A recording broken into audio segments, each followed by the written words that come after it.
Good evening, everyone. We're going to get started. So I'm going to ask that you please take your seats. Okay, Mark, we're good? Okay. Good evening, board members, elected officials, honored guests, and former chairs of Community Board 10. My name is Josephine Beckman, and I'm the district manager here. And I would like to welcome you all to the September General Board Meeting of Community Board 10.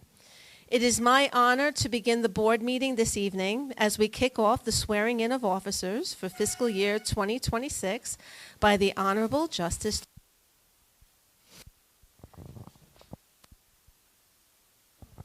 Am I back? Okay, I'm back. I'd like to take a quick moment to just recognize some of the dignitaries in attendance this evening, and they include Lulu, the Brooklyn DA Eric Gonzalez's office, Lori Windsor from Congresswoman Nicole Maliotakis' office, Maya Yedin from Senator Andrew Gennardis, City Council Member Justin Brannan, State Senator Steve Chan, Richard Barsamian, representing Assemblymember Alec Brooke-Krasny, Basil Kapitanakis, representing Assemblymember Michael Tanusis, Colonel Misty Cantwell, Police Officer Mina Gandorf from the 68th Precinct,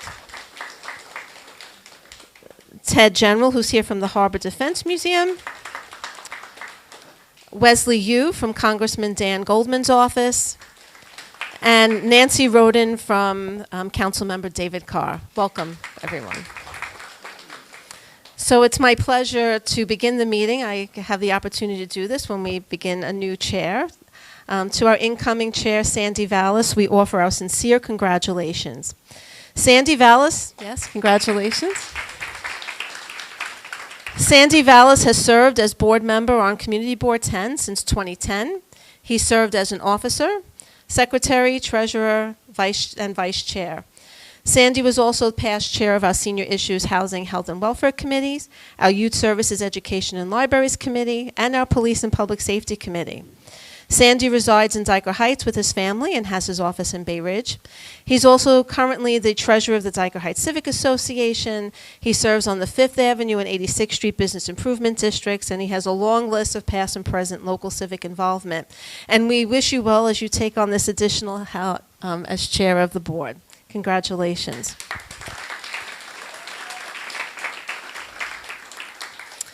So, first I would like to welcome our Justice, Teresa Sacato.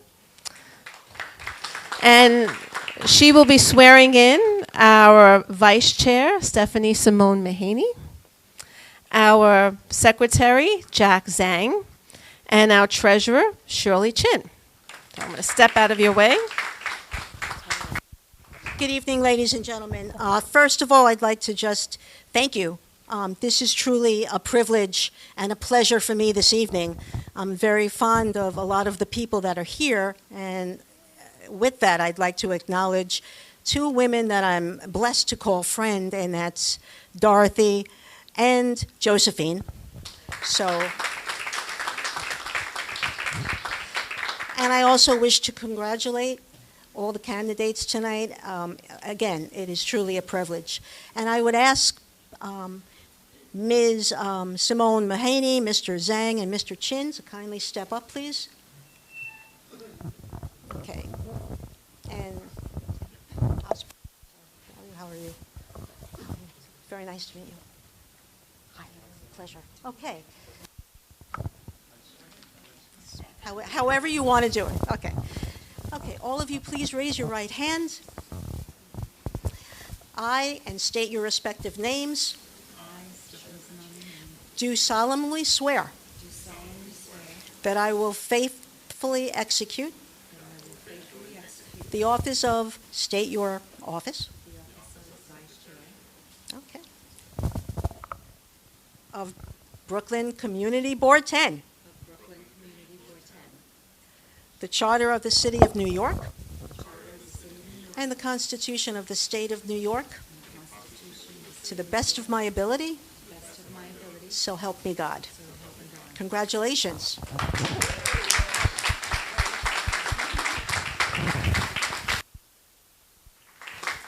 All right, Mr. Vallis, this is.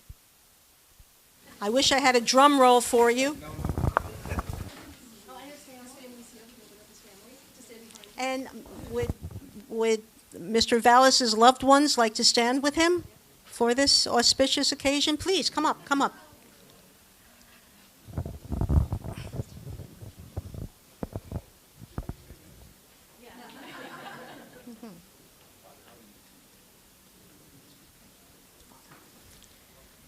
Okay. Okay, here's the Vallis family. Hi, Vallis family. Congratulations to you folks. I'm sure you're very, very, very proud. All right, Mr. Vallis. Please raise your right hand, sir. I, Sandy Vallis, do solemnly swear do solemnly swear that I will faithfully execute that I will faithfully execute the office of the office of Chairman of Brooklyn Community Board 10, of Brooklyn Community Board 10, the Charter of the City of New York, the Charter of the City of New York, and the Constitution of the State of New York, the Constitution of the State of New York, to the best of my ability, to the best of my ability, so help me God. so help me God. Congratulations, Mr. Chair.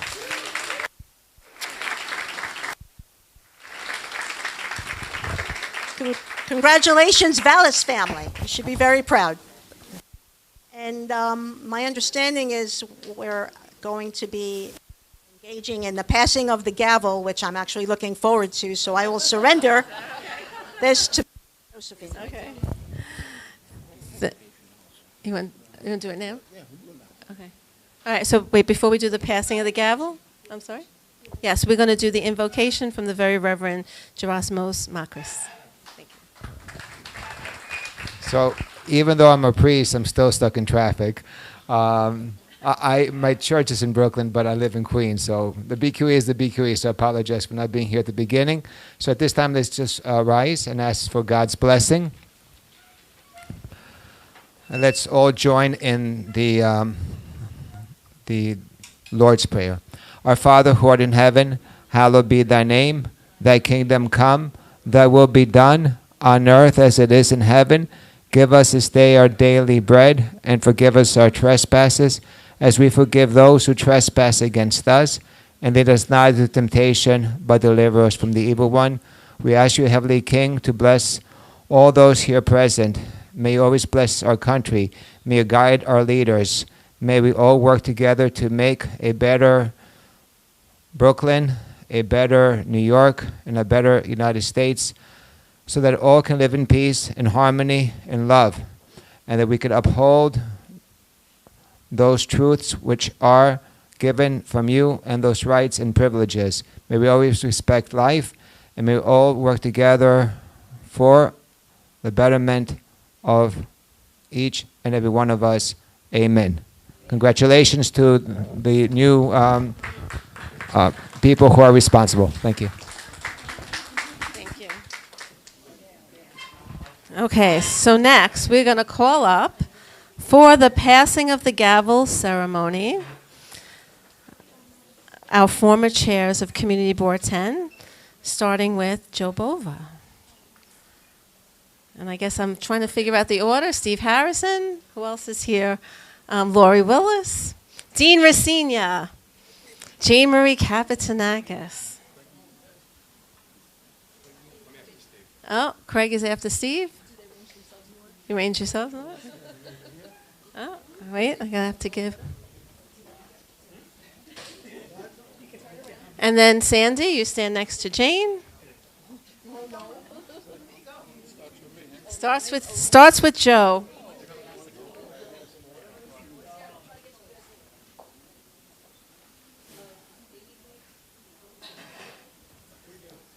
Dorothy made sure that they're in order. Joe has the gavel, and we are ready to.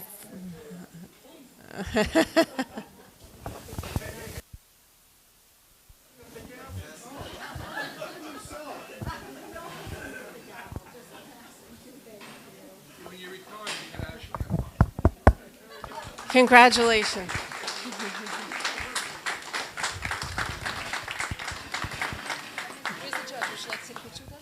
Judge Sakata, would you like to take a photo with the former chairs of CB10?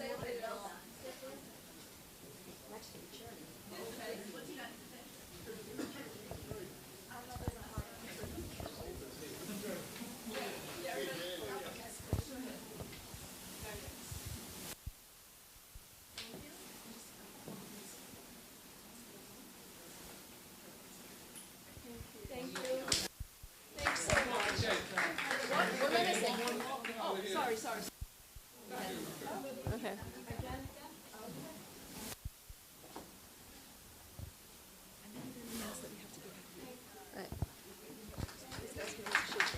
I know.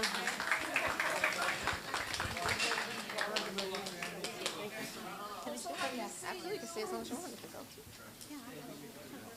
go. All right, good.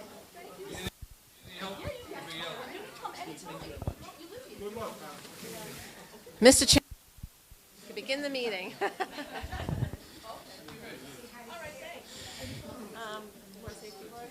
Isn't this supposed to come with some kind of instructions? Here you go, the agenda.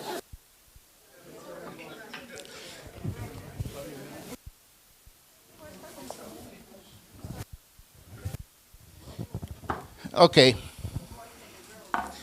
So, just thank you everybody for coming. I want to thank the past chairs. We had them all up here, and there's a reason why Bay Ridge, Dyker Heights, and Fort Hamilton and CB10 is what it is, a premier neighborhood. And that's because these chairmen up here, or chairpersons, let me say, chairpersons, put in their time together with this board, and that's what makes us a premier neighborhood. So I want to thank everybody, and we're going to start the meeting now.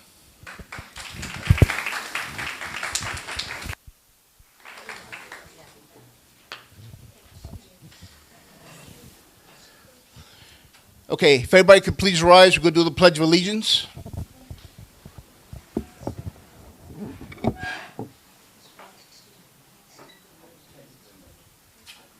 Ladies and gentlemen, thank you so much. God bless you all.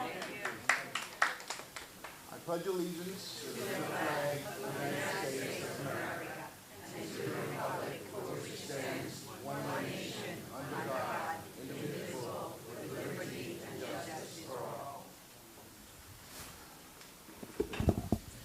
Okay, at this time, I'd like to call for a motion to adopt the agenda. Okay, Dorothy? Second?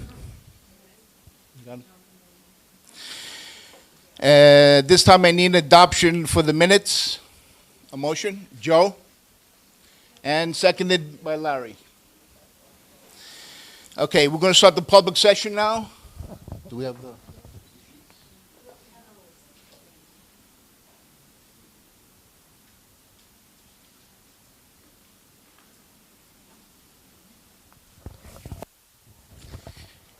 Thank you, Josephine.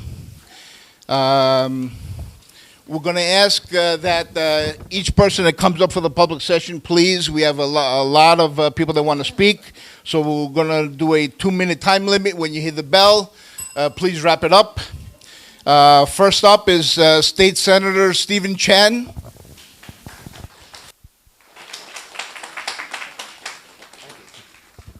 Thank you, everyone. Good evening, and congratulations to our new board members. It really does take a village to keep an eye on things in Community Board 10, as well as 15, and everywhere else, 13. Laurie wins over there, and she knows that. And I want to thank you for your service. And I myself, I volunteer with the schools for 10 years, 2 schools. But I'm very happy to see everybody here because you guys are the people that care about our neighborhood. It really does take all of us eyes and ears. And, you know, when I was a young officer, it was my job to be nosy. And that's what I do now. You know, I find myself continuing to be nosy. What's wrong with this intersection? What's wrong with... I was just talking to Frank over there, asking him, what's the #1 gripe right now? And he tells me it's the garbage. So Albany's out of session right now. Other than thinking of legislation that's going to benefit our neighborhood of South Brooklyn. What I've been doing is this week I'm meeting with the DOT commissioner, and I'm going to bring forward some of the intersections that's poorly controlled. We'll try to remedy that. So if anybody has any input, please reach out to my office, on my Facebook page, on my Instagram. Let me know if you know of a poorly controlled intersection that needs improvement. Let me know if you have a solution. Other things on my mind is energy. I know how our folks in the last couple of years have been paying more and more for electricity. And my two girls studied the Indian Point nuclear power plant for 6 years, between the ages of 10 and 16, and they did 3 beautiful science projects. But anyway, there's a reason why our electric bill is going up the way it has been, primarily because it's the shutdown of IPEC. But in the coming weeks, I'm going to address those issues, and I'm going to take a look at the draft energy plan by New York State that just became public information in July. I should be holding a press conference in the near future about that. I know it's costing a lot. It's asking a lot for the citizens of New York to bear in regards to green energy. Don't get me wrong, I like green energy. I think we need a little bit more time. I'm very happy to be here. My office is on 6605 Fort Hamilton Parkway. I'm going to stop speaking. Thank you very much, everybody. Take care. Our next speaker is Councilman Justin Brannan.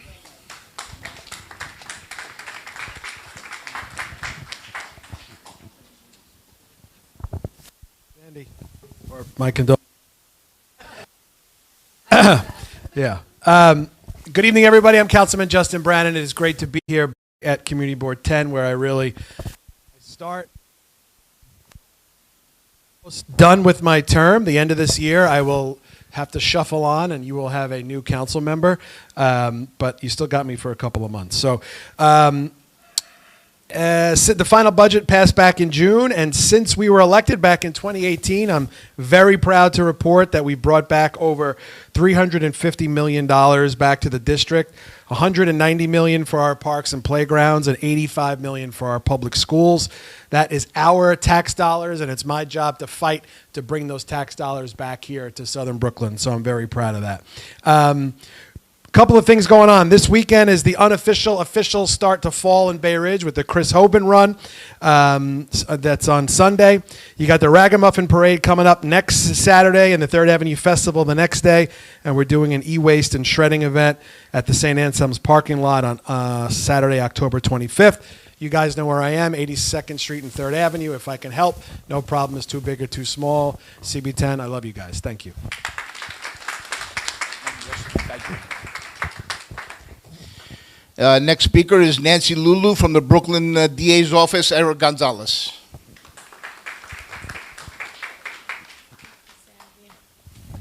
Thank you. Good evening, everyone. Hope everyone had a great summer. I bring greetings on behalf of DA Gonzalez to everyone. The District Attorney's Office has been very busy and active, not just with prosecuting cases, but DA Gonzalez and team have been throughout Brooklyn, participating and holding community events. The District Attorney is committed to protecting our Brooklyn communities. DA Gonzalez firmly believes that public safety is a shared commitment and a shared responsibility. So I just want to end with reminding you all with our Action Center's phone number. If there is anything you would like to address with the DA's office, call our Action Center at 718-250-2340. I'm going to be very short. I know it's a full house. I also want to congratulate Sandy. Congratulations, and to the rest of the members. And thank you to Community Board 10 for everything. That's it. Thank you.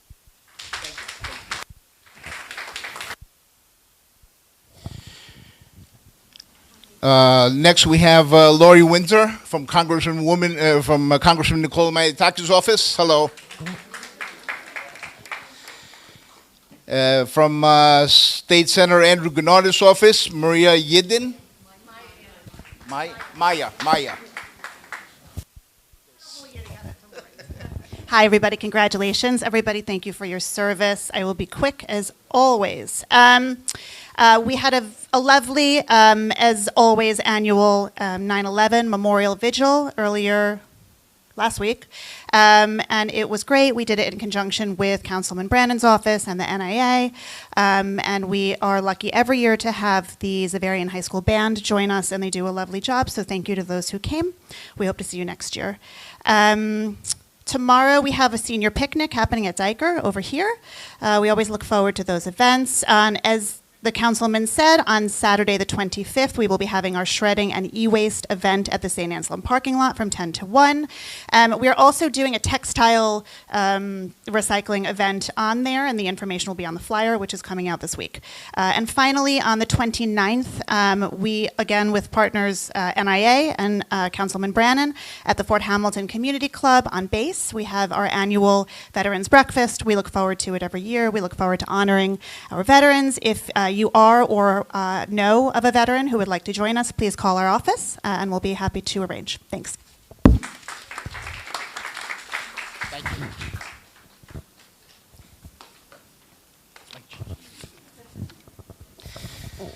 you. Next up is Stephen Chen. Oh, you did him already, yeah? Okay. Next up is Richard Barsamian, representing Assembly Member Alec Brooke-Krasny's office.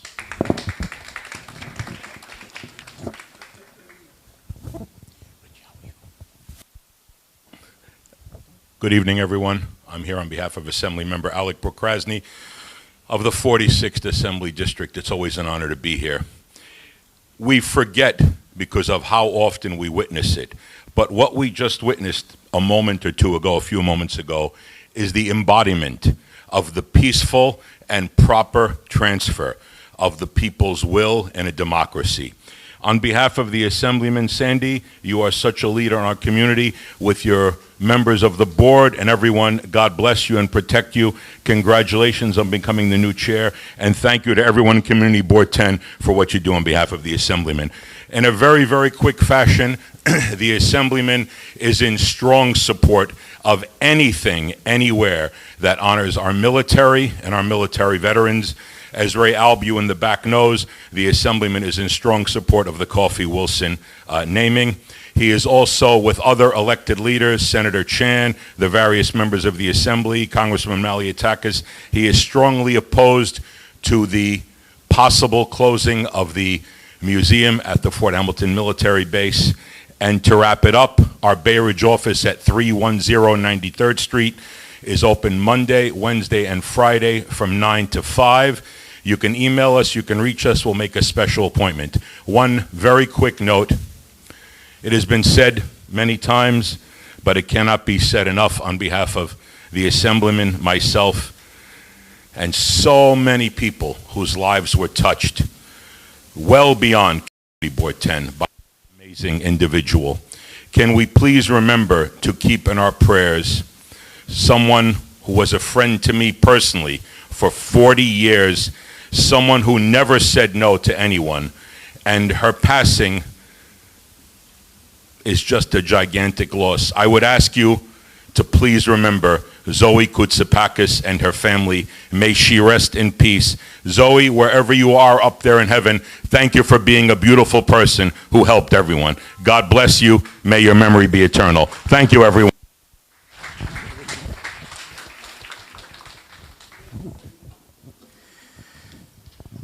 From Assembly Member Michael Tanucci's office, we have Basil Kapsanakis.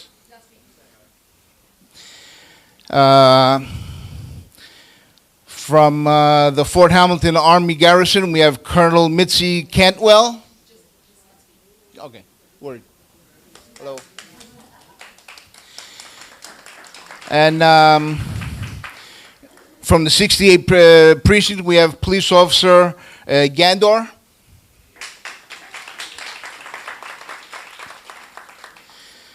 Okay, now I would like to invite Matt Vaskov from the Catholic Charities.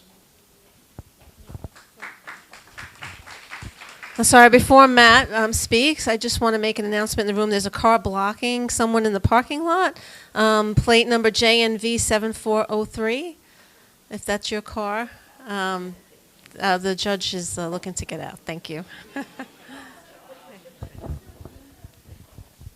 Good evening, everyone. Congratulations. And my name is Mav Vaskov. I'm an outreach coordinator representing Catholic Charities Neighborhood Services. And today I'm here to talk about the services for homebound seniors 60 years of age and older that is funded by the New York City Department of the Aging, meaning the services that my agency provides is completely free of charge. And those include case management, home-delivered meals, home care, housekeeping, transportation, long-term care planning, benefits and entitlements, and many, many other services. In order to enroll in this program, you have to meet 2 eligibility requirements, which is you have to be 60 years of age and older, and you need to have a homebound disability. And when I say homebound disability, that doesn't necessarily mean that you cannot leave the house. It just means that you cannot leave the house as often as a person without a homebound disability. An example would be dialysis center or rehabilitation after surgery. So if you know anyone who would be interested in those services or you would like to make a referral, please give us a call at 718-680-3530. Thank you and have a great evening.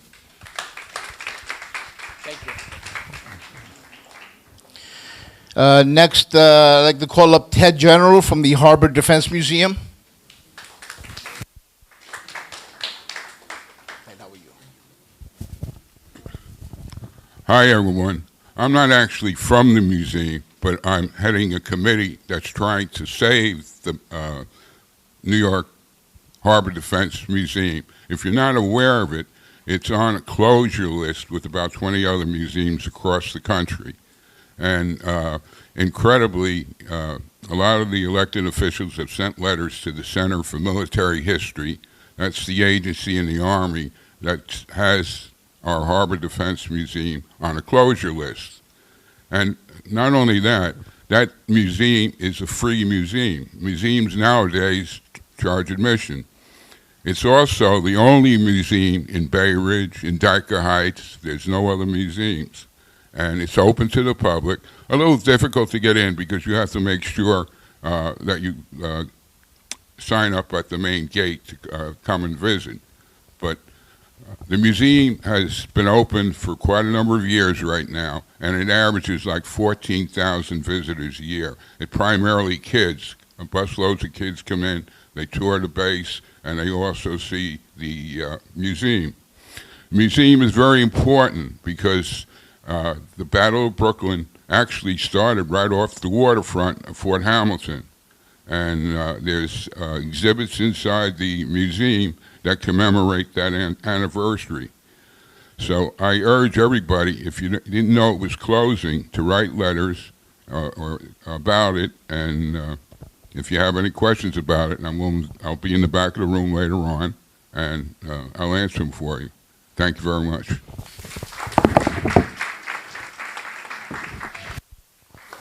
Thank you, Ted. Danielle Mowry from the Brooklyn Book Festivals. There you go. Hi, everyone. I'm just announcing that Brooklyn Book Festival, it's already September. It's already Brooklyn Book Festival season. So this Saturday is Children's Day, which if you know anybody with kids or if you're a kid at heart, it's really a lovely day. It's all free. This year the location is down for both days is downtown Brooklyn Borough Hall. In the past, they've been in different locations. So both days, Children's Day on Saturday and Festival Day on Sunday, are both located at Brooklyn Borough Hall and the plaza surrounding it and nearby other areas that we use like Brooklyn Law School and stuff. So all the events are free, but Children's Day is my personal favorite because it's pretty magical. So please, I'd love to see everyone there. We're also encouraging community groups to come. So if you know anyone that I can reach out to like remind them that it's happening and that it's free, please let me know. And I'd be happy to reach out to them. Thank you so much.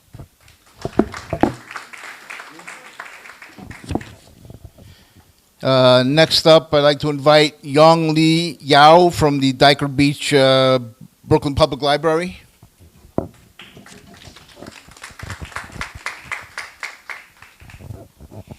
Thank you. Brooklyn Public Library has tutoring programs for children This can be done in branches, some branches, and also online free from Brainfuse, BRAINFUSE. And this is from 2 to 11 p.m. There are also a lot of programs in person after school. There are many teen internships and volunteer programs, and some of them has stipends. I have a lot of flyers there if anyone is interested. Some of the application deadline is in September. Voter registration day is tomorrow. So all branches in Brooklyn Public Library has voter registration cards in multiple languages. I'm from the Diker Library. We have a new program. It's called Theater Workshop with an acting professor who is going to come and read some of the plays with anyone who is interested and then discuss the play. We have 4 sessions, and that's in there. We also have a new program, just one day, about the magic of meditation. A professional will talk about the magic of meditation and how to do it. In addition to this, we have a whole calendar of events, extremely full for all ages. It's all there. So welcome to Brooklyn Public Library, and in particular to Diker Library at the corner of 82nd Street and 13th Avenue. Thank you.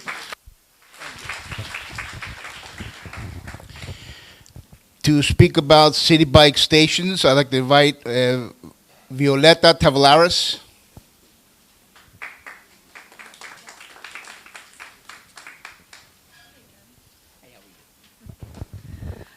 I wanted to thank Community Board 10.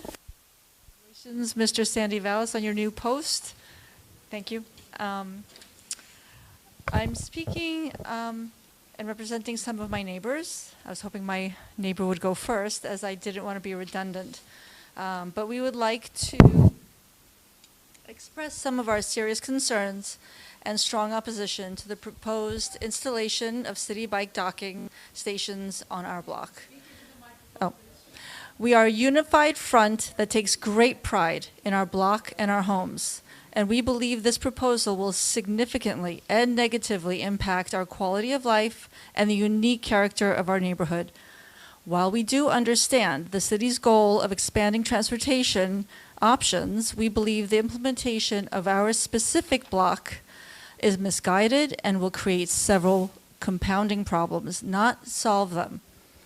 Adding a large permanent bike station will exacerbate existing sanitation problems that already are a challenge for our block. A docking station will obstruct the path of street sweeping vehicles, creating a permanent dead zone where leaves, branches, trash, dog waste will accumulate. This will further degrade the cleanliness of our block. We already experience on our block issues with skunks and other wildlife in this area of Bay Ridge, as some of you have experienced. The potential for more stagnant, littered areas will only worsen this problem by attracting vermin. The loss of even a single parking space on our block is a significant hardship for our residents, especially those who work late night shifts. For those who work late, finding a parking spot is already a harrowing task. It can take up to 40 minutes on a good day in the early morning hours, pushing residents to park blocks away from home. The current parking situation already puts these residents in unnecessary danger as they are forced to walk long distances alone in early morning. Removing more parking will worsen the security issue. Thank you so much. Thank you. Next to speak will be Canetta Licitra. Conchata, okay.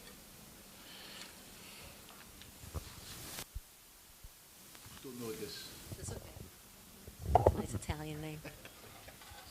Hi, good evening. I'm also here to speak about the proposed station that's placed on 77th Street between Colonial and Ridge.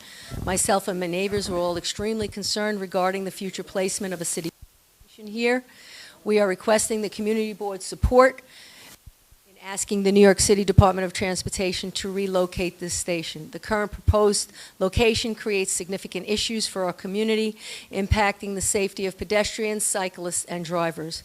First, I'd like to explain, if you're not familiar, 77th Street between Colonial and Ridge is a bus block. The B4 comes on our block, and that already presents issues since 77th Street is a very narrow, steep block for a bus route.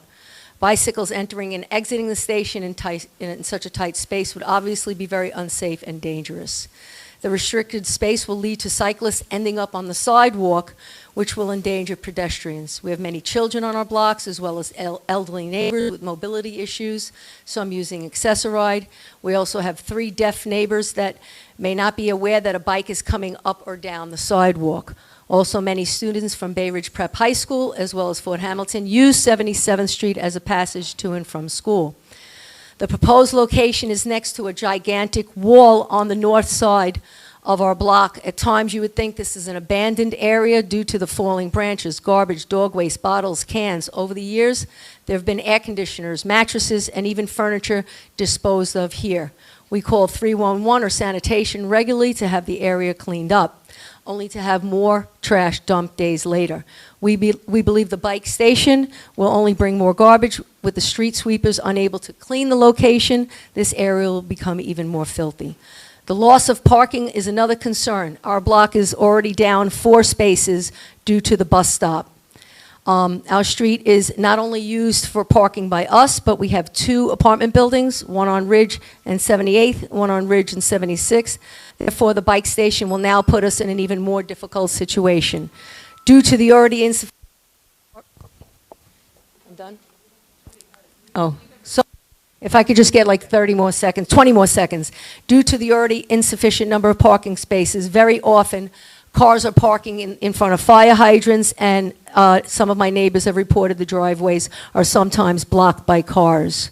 The original proposed locations were on Colonial Road on 77th and 78th. This is a much more logical location. There's already a bike lane there, and there's no parking. They have the daylighting, so there's 2 or 3 spots that you cannot park there already because of the daylighting on the corners. So we're asking that the DOT reconsider putting them back on those locations. Because they took those 2 locations away, they now added our block as the new location. Thank you so much. I'm sorry if I spoke. Okay, the next group that's going to speak is for the Severian construction. First to speak will be Eileen Avacuto. Oh, Avocado.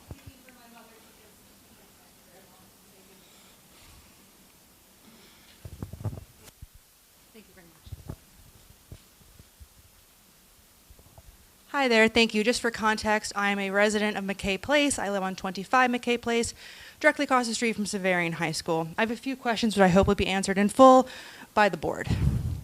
Can I see a whole rendition of what the implications of the cross, the 51-foot cross, will be on blocking natural sunlight on my home? Why is there a courtyard in the renditions that were posted? Why can't this cross be built in a courtyard? Is the courtyard truly necessary for this construction process? When will this construction be taking place? Will the streets be blocked off? If yes, how will I access my driveway? How will this add to the traffic that's already quite significant during drop-off and pickup for Severian High School? Where will the staff park if there's reduced parking access? Are they going to take up the already non-existent spots that exist on Narrows, 71st Street, and McKay Place? This is not a 1-story building, as many members and people who proposed this have said. It is 51 feet. If I'm being conservative, that is 4 stories. How do you plan on addressing this? Why do we need a 4-story cross built on Severian School? Thank you. Thank you. The next to speak will be Dominique Peterson.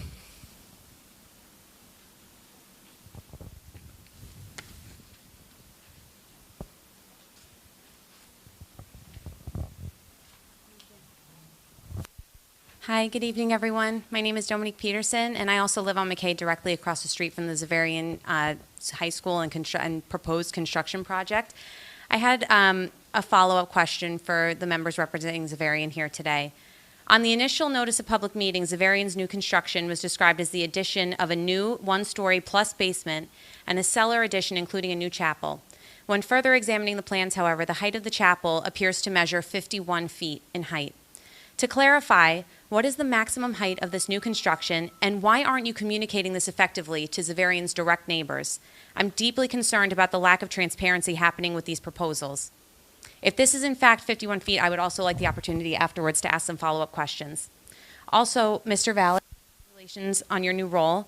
I took part in the community board meeting on September 4th, and with all due respect, you closed the meeting by stating that you hadn't heard any objections to the building. I would like to respectfully point out that I very clearly objected at the time, and I just want to express my disappointment that my community board chairman is not able to clearly hear the conversations that are occurring during community board meetings or the concerns that are being explicitly stated by.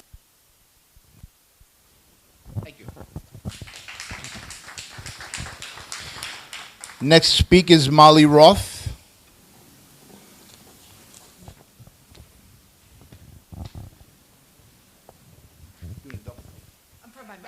Thanks very much. Hello again. This proposed Zavarian addition to Zavarian will serve only a very small swath of the community. This is a private, for-profit Catholic school. If this was a public school, then the case would be made for a broad community impact. This will only benefit a very small sect of the community. How does this serve the wider community?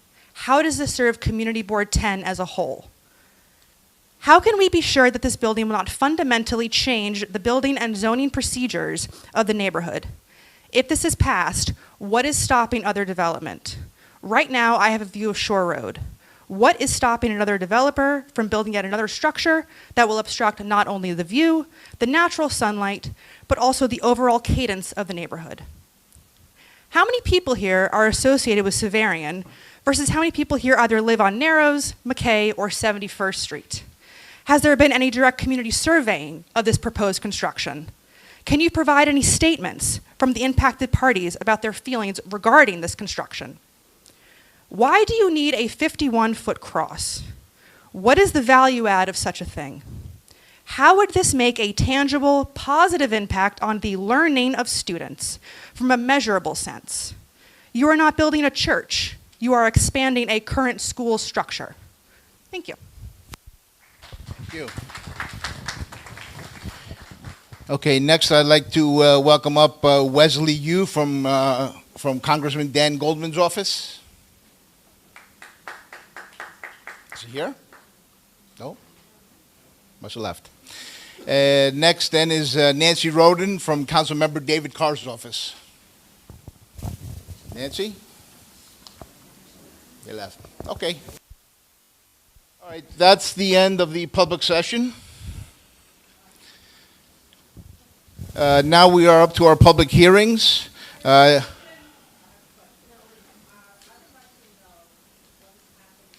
Wait, we're not up to questions yet. We have to follow the agenda, okay? I'd like to invite Chris Ellison up from the Police and Public Safety Committee.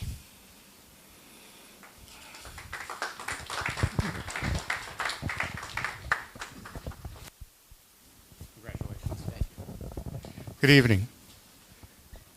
Just quickly, the Police and Public Safety Committee meeting was held on September 10th. The meeting was hybrid meeting in person at Community Board 10 office and on Zoom. We met in quorum, but not an in-person quorum, with one agenda item. New SLA liquor, wine, beer, cider license for 66 KTV Incorporated, 911 66th Street. The applicant, Li Hua Li, is the owner and was present on Zoom, along with a representative, Ali Anna, from ABC Licensing, Office of Sam Park. The premise will be operated as a karaoke bar. The premise used to be Chasing Tails, a pet groomer. The building is currently undergoing complete renovation. The hours of operation were listed as Monday through Sunday, 5 p.m. to 4 a.m. The applicant supplied schematics and stated they currently have the permits for construction. The applicant listed the maximum number of occupants as 380, which will include customers and employees, with 30 to 38 tables and one stand-up bar with no seats. Currently, there is no certificate of occupancy. There will be 22 rooms with 11 rooms on each floor of this two-story building. The premises will only have recorded karaoke music, with each room being soundproofed. The applicant will host private parties, such as birthdays and anniversaries.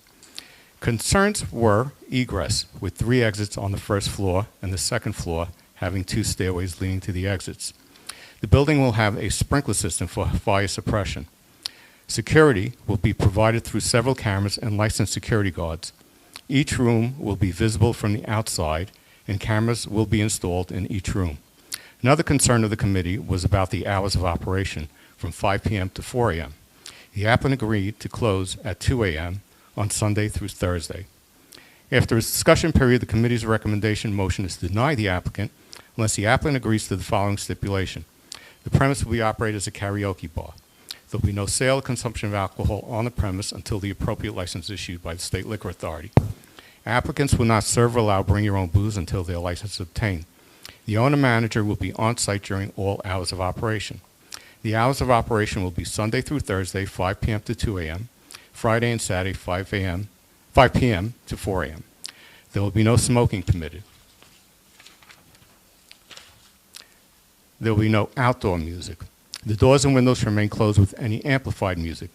Background recorded indoor music sound levels will remain below the level permitted by the New York City Noise Code. Once the State Liquor Authority license is obtained, the community board may call upon the applicant to address any concerns that may arise. There will be at least 20% visibility view into the establishment at eye level. The applicant agrees that should it change its method of operation, it will give notice and meet with the community board committee at least 45 days in advance of any such change. There will be at least 2 licensed security guards that are to be used at all hours of operation. The applicant agreed, and the motion passed in favor with 2 not in favor. Can I get a second on the motion? Bova? Yes? Need the motion first. Any questions from the board members?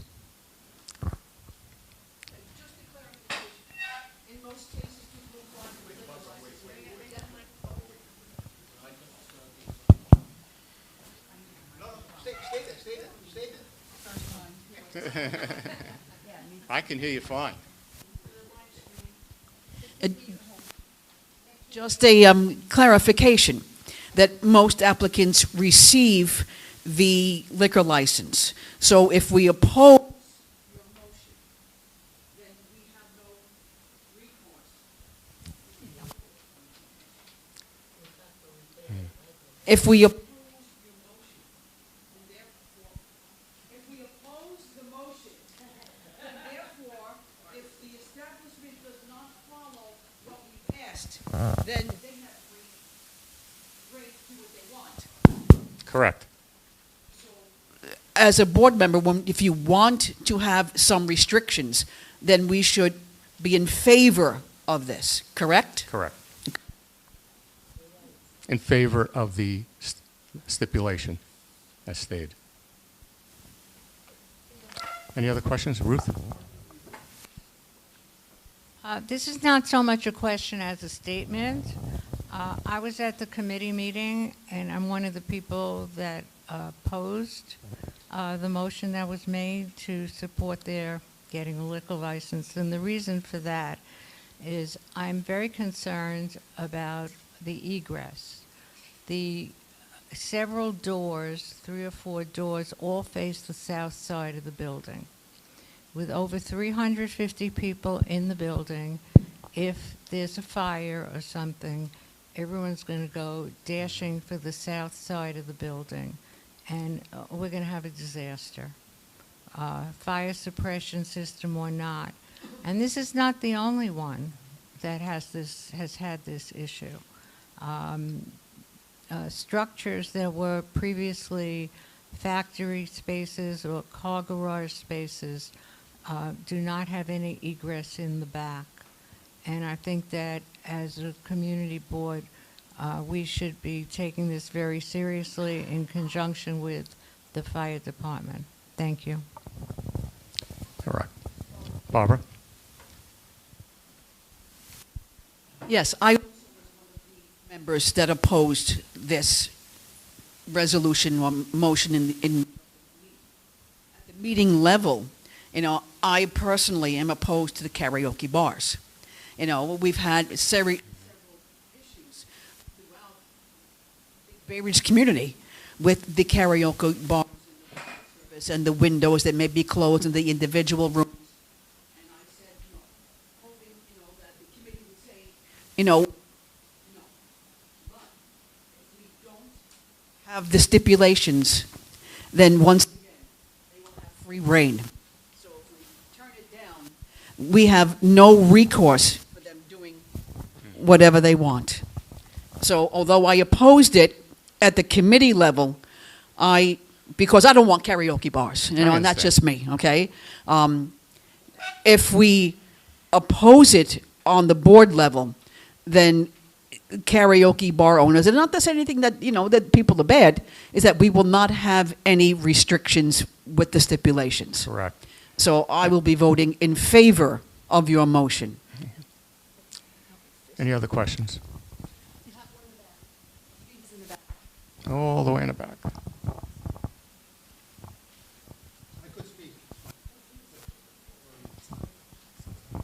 I wonder, every session we sit down on every month, we have at least 2 to 3 new SLA license application.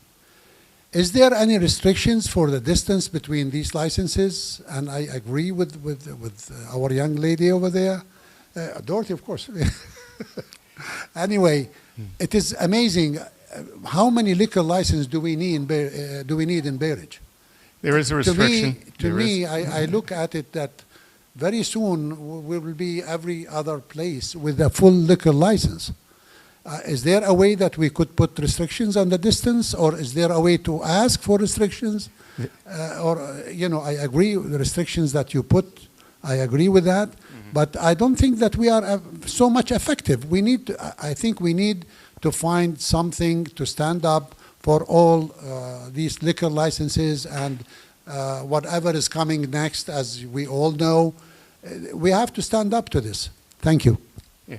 There is a 500-foot restriction when it's in 500 feet within a licensed premise. This one is not.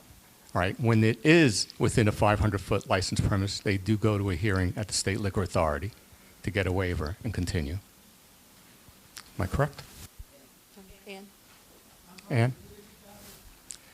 There is a 500-foot restriction, all right, when it's within 500 feet of another liquor establishment.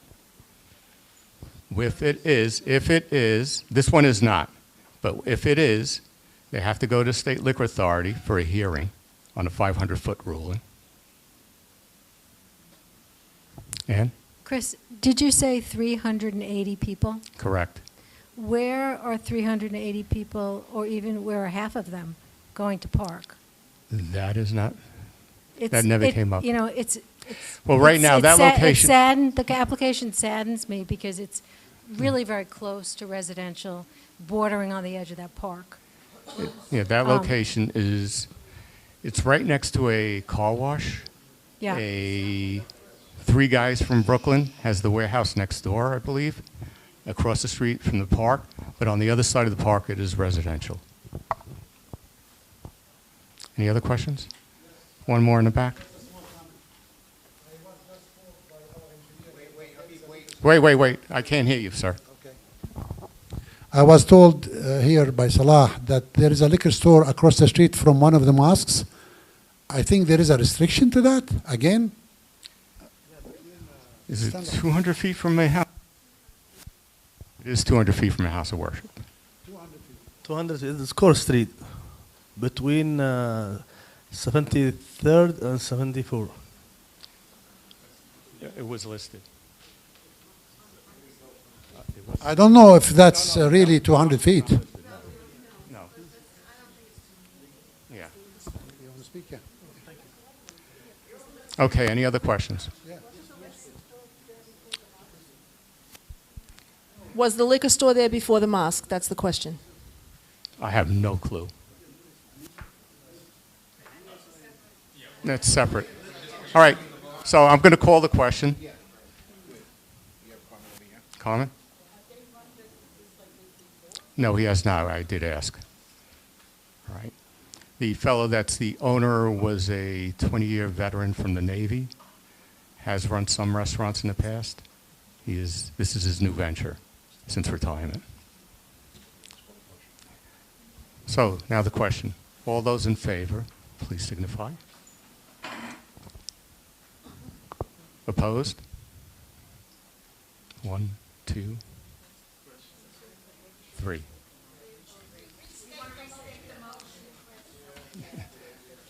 So the motion is in favor of the stipulation to deny the applicant unless they agree to the following stipulation, which I had read.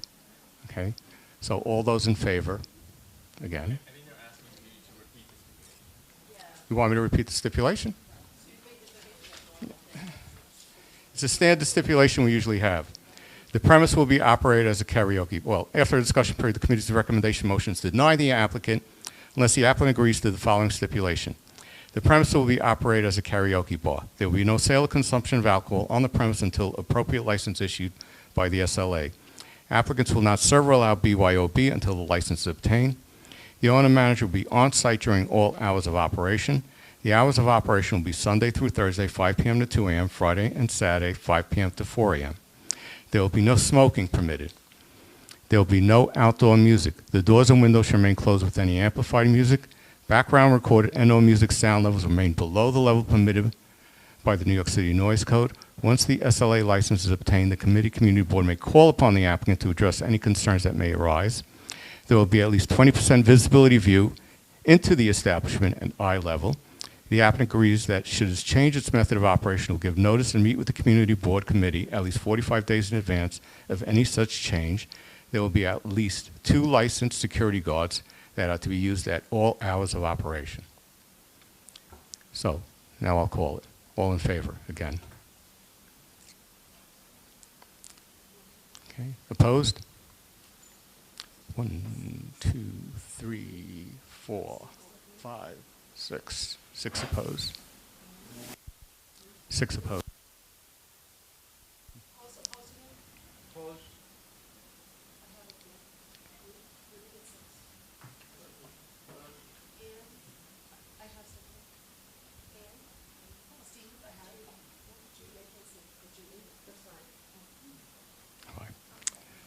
Thank you. Motion passes.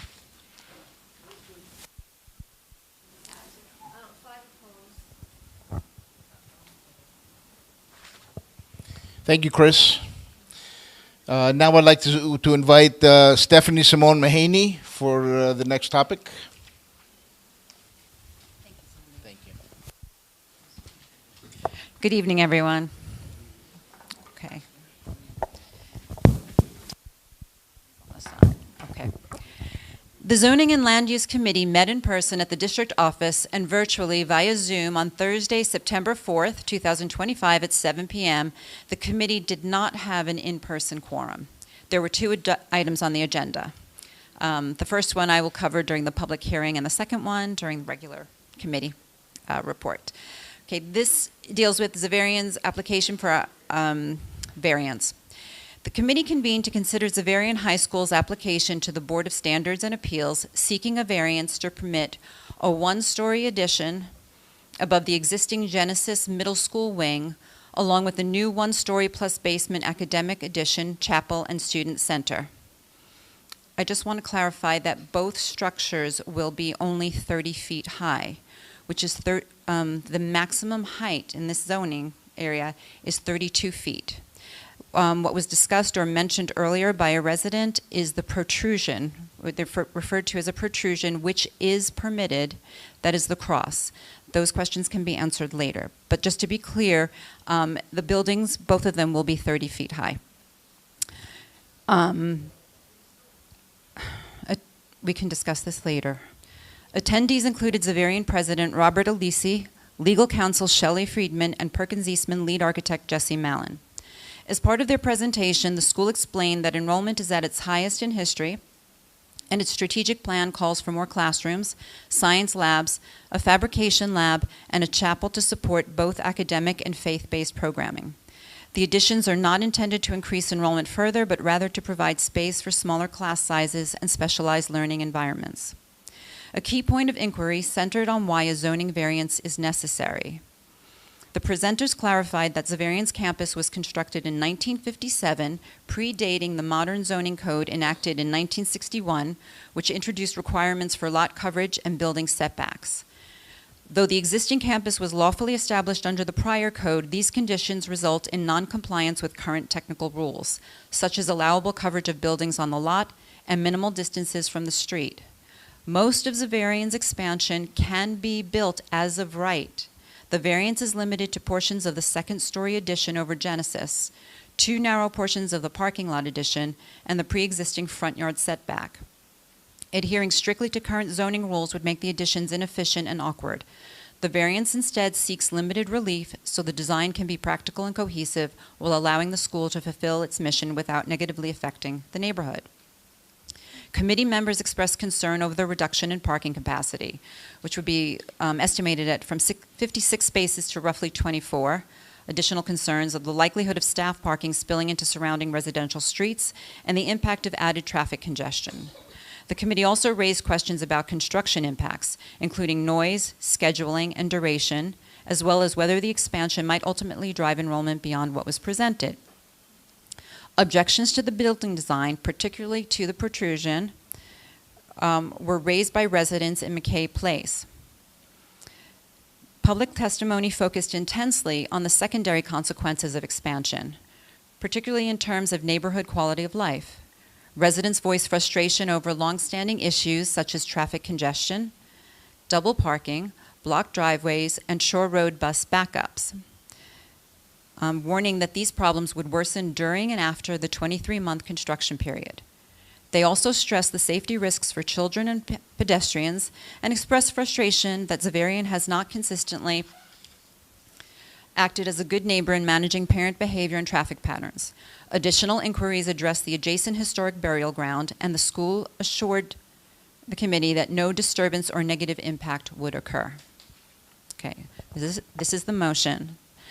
From the committee, to support the application as presented with the additional condition that concerns raised by both the committee and by neighbors, including traffic congestion, parking, construction impacts, safety risks, and overall neighborhood quality of life, be addressed through education initiatives, mitigation efforts, and a sustained commitment to explore and implement possible solutions.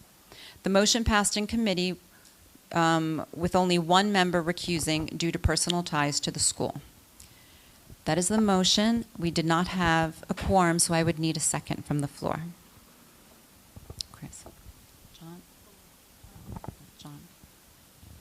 Okay. It is open for discussion now. Okay. Okay. Larry. And just to be clear, we have members from the Xaverian team in the back to answer any questions. Will this extension affect the Barclay Cemetery, which is the corner of McKay Place and Narrows Avenue? We were assured that it would not, okay. That nothing would be disturbed. Okay. Sounds good. That's it. Okay. That question was asked, raised, and yes, discussed. Okay. Let me ask again now. So. Okay. Staley? I guess this would be a friendly amendment. I support the motion, except that I would like to have the language about the mitigation of traffic and congestion in the neighborhood strengthened a little bit. It's somewhat vague as written. I would like to see us formally request that Xaverian come back to this board, probably to Traffic and Transportation Committee, with a mitigation plan. Because this, as you pointed out in your report, was really the main thing that was brought up in the committee meeting about this, were those neighborhood concerns. So I'm not sure exactly how to word that, but I would be more in favor of this motion if it included some stronger language requiring them to come back and address those concerns. Okay. As a point of procedure, do we discuss the friendly amendment or continue with the? Okay, we'll continue with the current discussion. And all right, thank you. Chris, yes, please. Stephanie, I just want to note for the record that I would have to also recuse myself from a vote because I Okay. have an attachment to the school Understood. as well. Absolutely. Joe is open. And then, Joe, please, and then we'll come back to Dan, or we'll move this way, but I see you. I just also want to point out, I mean, Zavarian High School's been there since when, 1957? And, I mean, I could ever remember since I was born, you can never park there anyway. There's traffic there constantly. I mean, I just don't see what we're going to do about traffic when it's currently there, it's always been there, and I'm not sure it's ever going to go away. And ask the residents who live there now. I mean, you could never park there, not even 20 years ago. The focus wasn't just about traffic or increasing the volume of cars. It's about the safety issues and or lack of safety that results from so many descending on that area. We're sweeping this way, Anne first, and then Danielle. So I am on the committee, as you know, and I think that the project in general fits in to the neighborhood fairly well. Question, is the crucifix actually 52 feet tall? if I remember correctly, it was 27 feet. Would 51. Would Zavarian be willing to lower, I mean, that is quite a bit higher than the 30 feet of the buildings. So it was above the 30-foot. Do we have the architect here? Or if you could answer the technical questions, please. And you would need a microphone if you could wait. Thank you.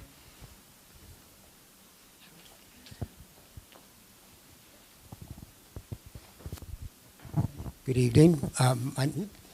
My name is Shelley Friedman. I'm the Land Use Counsel to Zavarian School. We prepared the BSA application. The height mentioned is actually the height of, called protrusion correctly, but you might also go,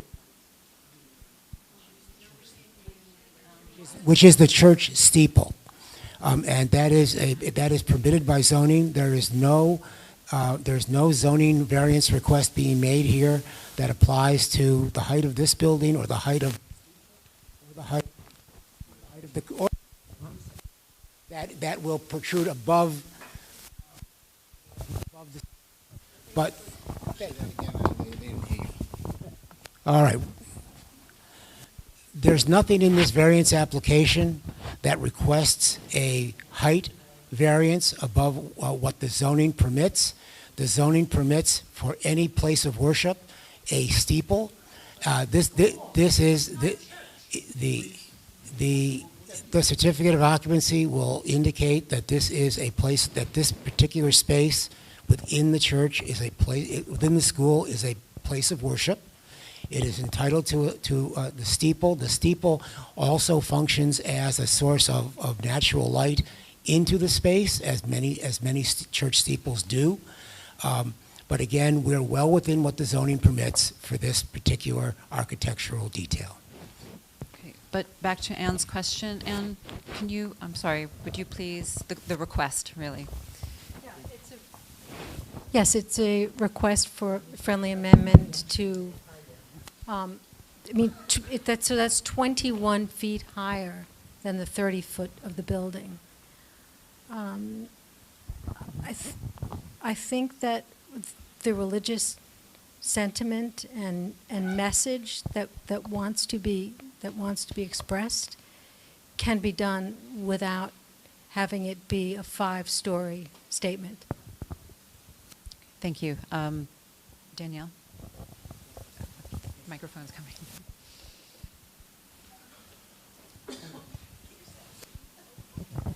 Hi, I just adding on to the friendly amendment. Like, I'm just wondering, what is the way, like, what are ways that we could enforce anything like this anyway?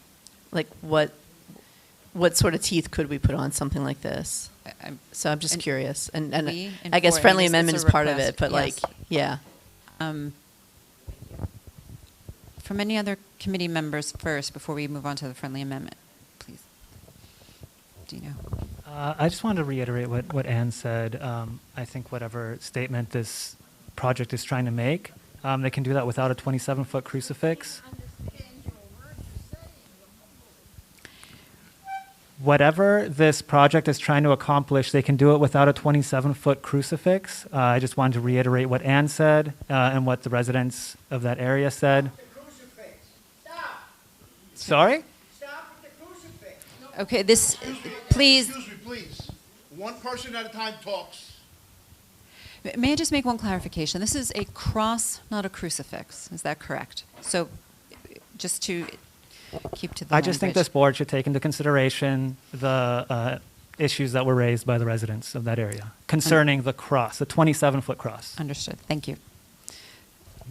Elizabeth, with committee members, please. I'm sorry, board members. I live somewhat near Zavarian, and there isn't always parking around there, but it's not horrific. And I do tend to think that they are good neighbors, and I think it's a real resource for our community to have Zavarian there. I have heard that they're oversubscribed. I think it would be very, very positive if they want to keep moving forward with this project. That being said, I imagine that, and I'm still a little unclear as to whether it's 20 feet on top of the 30 feet. Is that correct? Okay. Yes. For me to imagine exactly spatially how big that is. So I take no position on the exact size of this. But to the extent that it's going to be a place of peace, I would encourage the school and the board, since you're all here, consider going phone free and going iPad free. Because it's a wonderful place, but it is one of the few schools in the neighborhood that still allows phones. And that's a big issue for our youth and their mental health. So, but I just wanted to raise that while everyone's here listening. I think it would be really nice if we could have a safe. I just wanted to have some clarity on exactly where the protrusion is. Since I haven't seen a drawing or anything, so I just wanted to know about that. Or can we see the drawings maybe? Because it's kind of hard when you're doing the blind I know, like that and you it's- can't really tell, you know. Josephine has it. It is difficult to explain, Thank you. but it would be overlooking on one side McKay Place. Zavarian spans from Shore Road to Narrows between McKay Place and 71st Street. And the cross, the protrusion, would be facing McKay Place and the interior part of the property, which would be the parking lot. Okay, are we moving on? Okay. Yes, Ruth. Is there any way that we can postpone this question until the entire board can see diagrams of all of this? Because we don't know what we're being asked to vote on. And the other thing is, I'd like to know why, after all these years of being in business, I could understand Zavarian needing to expand classrooms, but after all these years of being so successful, why suddenly do they need an overpowering cross? But that aside, I would like to see diagrams. Were they not? The information should have been sent to you. Did you not receive? You can be my bouncer.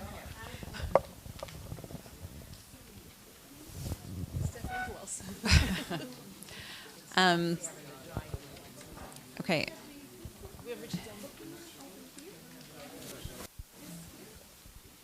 Yes, so this, and then it would, I believe do you see this piece? That comes up also. The cross. It will touch on it. Was it sent out? If it was sent out, then. Okay. Oh, can we, I'm sorry, please go ahead. Do we have I don't have a gavel. It wasn't given to me.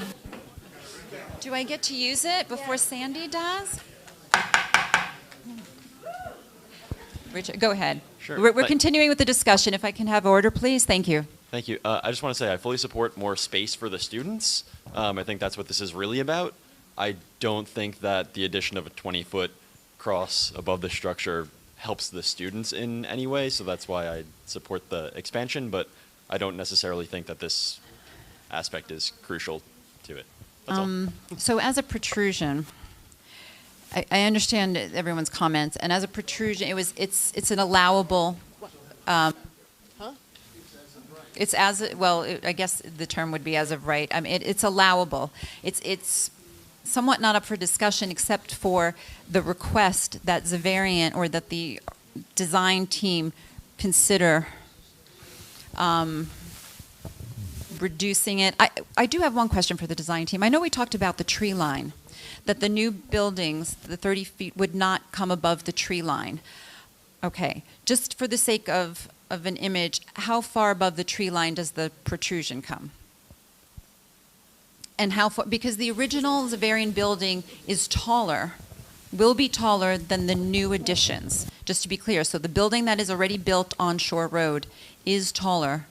When you take into account that the chapel frontage is more in the middle of the site than on the property line facing McKay, it's the architect's belief that the trees along McKay will appear taller than this steeple, which is in the middle of the site, just by view of the perspective and the sight lines back. So that was his presentation to you on September 4th.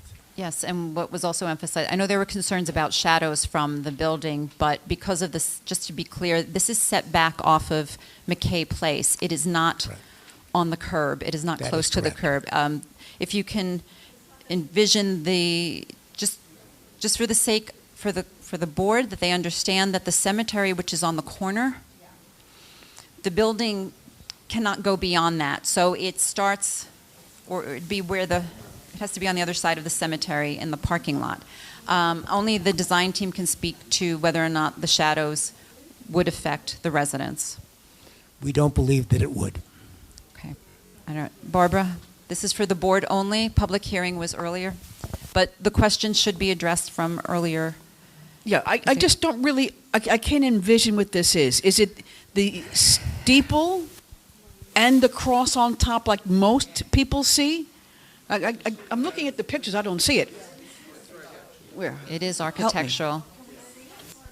It's like a building built, like the way I would draw buildings. It's a rectangle, goes up, comes across, comes down, goes like this. Okay. That's so why I'm not it's an really architect. not an obstruction. It's No. not an obstruction. No. And it's sort of like a line in the building, from what I could see, right?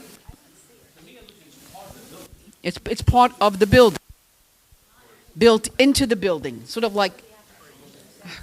Okay, because we're hearing about a 51-foot cross. I'm thinking something 5-6 stories tall. No, this is a design feature of the building, and I have to remind the board that the discussion or that the variance does not cover this protrusion. The variance, what we are here for, the variance only covers portions of the second story that will be added to Genesis, that they're seeking to add, and a portion of the new building that is closer to Narrows. Okay, so the discussion about the cross itself is not part of this variance? No, it just Okay, is. thank you for the clarification. Okay, I need to bring the committee, the board back to, the friendly amendments, at least that. What were they? People. Do I have board members back there? Oh, I'm sorry, please. No, there's a board member behind you. That was during the public hearing. I'm sorry, just as a point of order. I need to hear from the board members. Again, I have a lot of friends on McKay Place, including Dr. Rimawi, 5 McKay. When I saw the drawing, and there is guarantees it's not going to affect the traffic. I am for schools anywhere, and we brought the subject many times. What guarantees do we have that these neighbors are not going to be affected by the traffic? That's one. The second one, I know that Zavarian has another piece of land somewhere on the other side that they could go, I think, on Shore Road. That's the second issue. The third issue, with the neighbors, when they say we need assurances, Who's going to stop a father or a parent to pick up the kid from that school? We're not talking about a church. We're talking about a school. With all due respect to our architect here, he says it's a church. If it is a church, then it has to be notified and written as a church. If it is not a church, it's a school, then it's a school. And we have to find solutions to that school. I am with the school. I'm not against any school. I think I brought the Board of Education to 2 locations in Bay Ridge for schools, and they took them. But we have to take into consideration the people around that. What is their feelings, how they are objecting. I think it would be nice if we table this subject and inform everybody in the neighborhood to come to a meeting with the committee instead of putting it now to vote. Thank you. Okay. When does Zavarian need to No, we're on a go? timeline. We're on a timeline. We have are, yeah. 60 days? Do we have 60 days? 45 days. Typically for variance is 45 days. Okay, there's a motion on the floor right now. We have to vote on that, period. We can take into consideration the friendly amendments that would attempt to add teeth. Obviously, the motion attempted to include the concerns of the residents, to balance both. The resident concerns over and over, the parking, the congestion, the safety, the design element, because that is not really within our purview, but we can add it as. But do I have a friendly amendment then? Anyone want to? The motion is to support the application as presented with the additional conditions that concerns raised by both the committee and by neighbors, including, so not exhaustive, but including traffic, congestion, parking, construction impacts, safety risks, and overall neighborhood quality of life, be addressed through education initiatives, mitigation efforts, and a sustained commitment to explore and implement possible solutions. Okay, wasn't it seconded before? No, the friendly amendment would be tagged on to this. If you would look, okay. Oh, Staley, I'm sorry.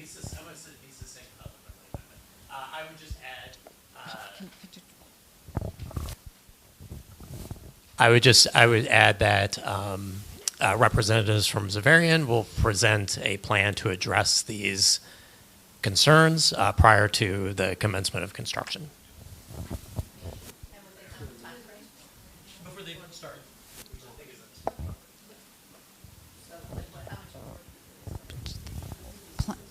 Plans. Who's speaking? No speaking, no speaking.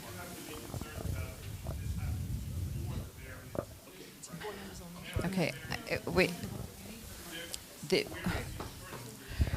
I'm sorry. I'm sorry. You're out of order. We're only hearing board members now.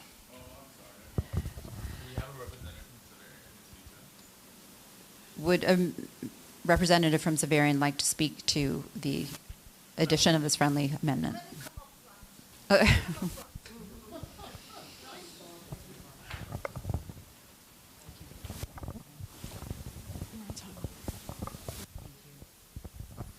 Good evening, everyone. I'm Bob Alisi. I'm the president of Zavarian, class of 88. Thank you for your patience and for your input to us. And the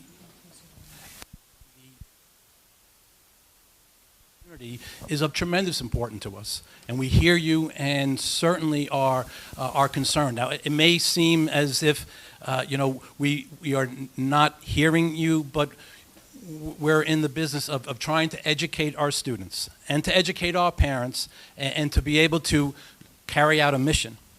A lot of this was talk about us not being a church. We're a Catholic school, and I do want to just make a correction. We are a nonprofit. We're not a for-profit organization. We are a not-for-profit organization. We are a Catholic school.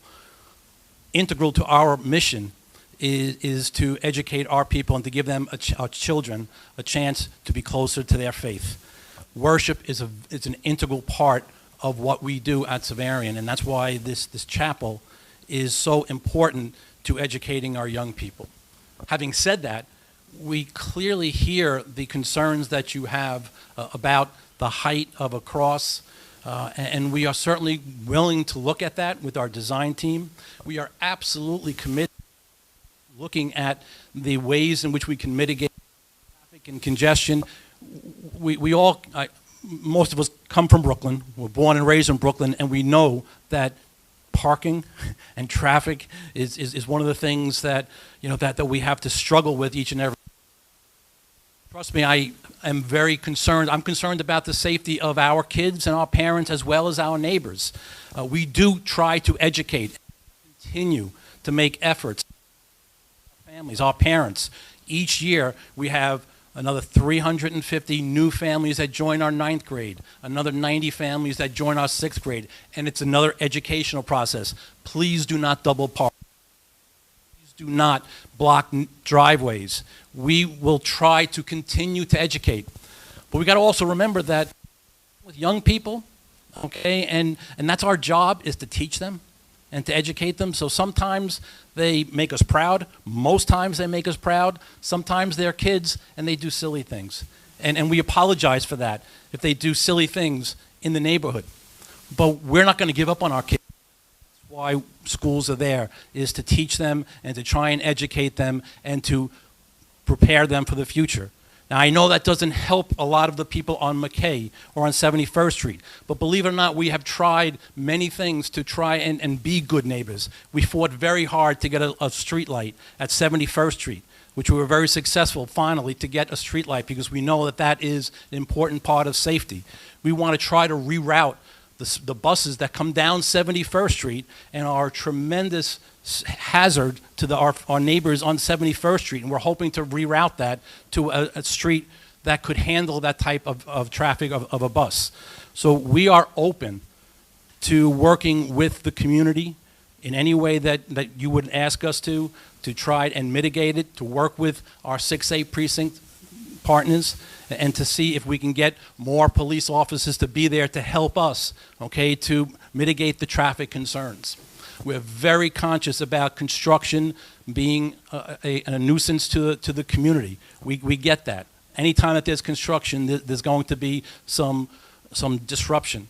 We are committed to try as best as we can to mitigate any of those issues. We're going to put in numbers, okay, and a website on our website so that the community can voice any concerns, so that there are any issues that are going on, we can post them so that you have communication from us.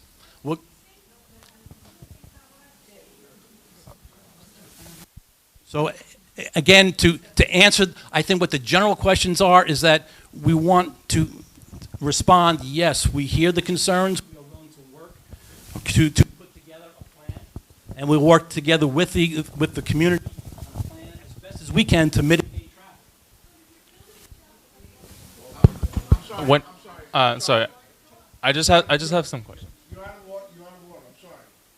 I just have a question for you. I have 2 or 3. When does construction start? Depending on whether or not we get the approvals from the Board of Standards and Appeal, we hope that in the late spring into the early summer would be when we would start construction. Okay. So can I ask for 2 things from you? One is that we're going to put in the friendly amendment, most likely, to ask you to come back to the T&T committee, Traffic and Transportation Committee, to come back with a plan for addressing any existing concerns. Obviously, community has had those feedback, but you can continue to gather those feedback 30 to 60 days prior to the start of construction and replay it back, and we can provide more feedback there. That's one. Second, when I look at the design of the protrusion, it doesn't quite look protrusionary. It kind of looks like part of the building itself. Given that it's like 27 feet above like the 30 feet, I would highly recommend, if you can make a promise to reduce that height, even to half its current height to like 40 feet, as opposed to 51 feet. I know you would need to address that with the architect, but any kind of reduction would be massively impactful. I also understand that it's as of right for you to do that, but it would be beneficial for you to the community.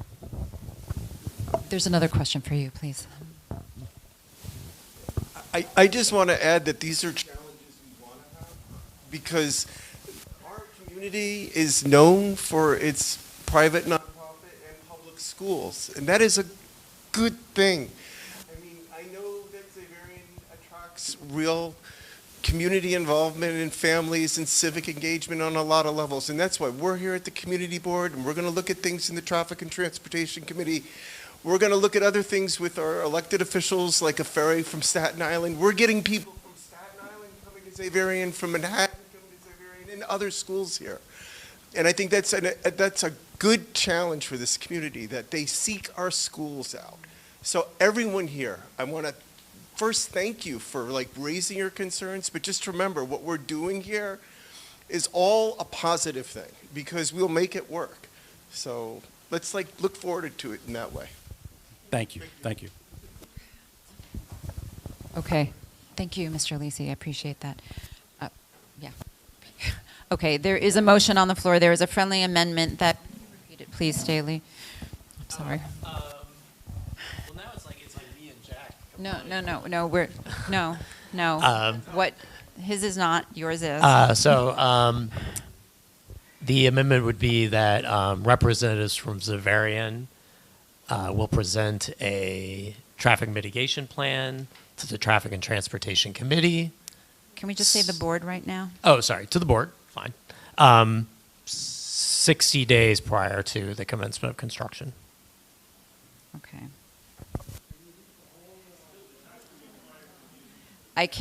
None of this is under, the variance does not cover what we're discussing. This is an addition.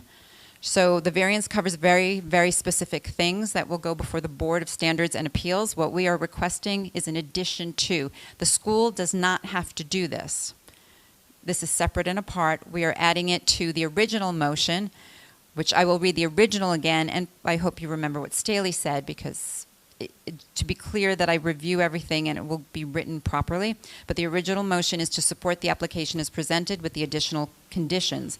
That concerns raised by both the committee and by neighbors, including traffic congestion, parking, construction impacts, safety risk, and overall neighborhood quality of life, be addressed through education initiatives, mitigation efforts, and a sustained commitment to explore and implement possible solutions.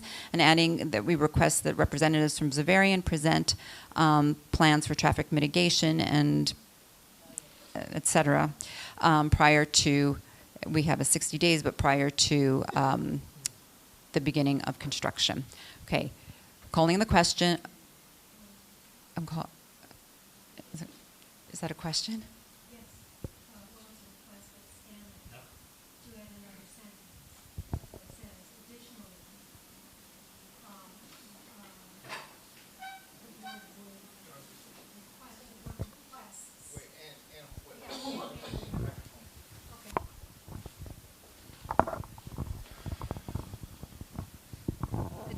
the board requests. Additionally, the board requests that the Xaverian team consider the lowering of the height of the, I don't want to call it a protrusion, it sounds, the steeple and the cross. Okay. That was part of the discussion, and okay. And that is the full motion now. All in favor? Okay. All opposed?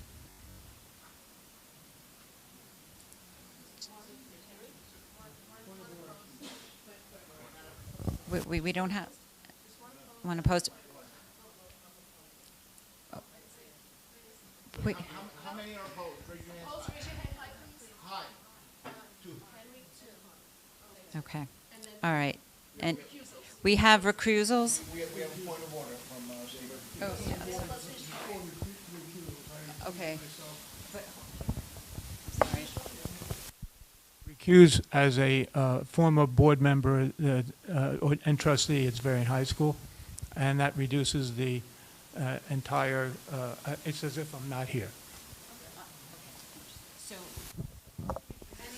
I need recusals, please. I have 1, 2, 3.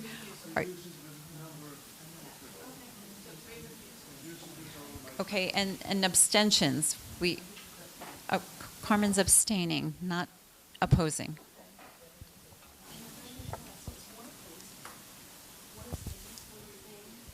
3 recusals. Okay. The motion passes. Thank you very much for your patience. Appreciate it. Okay. This is yours.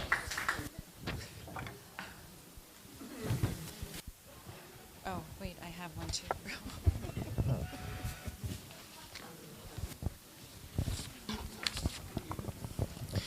Okay, I'd like to welcome all the board members back from their summer vacations. I hope that during the summer, you took time to recharge your batteries and you're back at the board meetings, eager and ready to get to work for the betterment of our community and for the work that lies ahead. I will ask you that we all be timely when we come to the board meetings, and also to be timely to the committee meetings. We need proper attendance at committee meetings.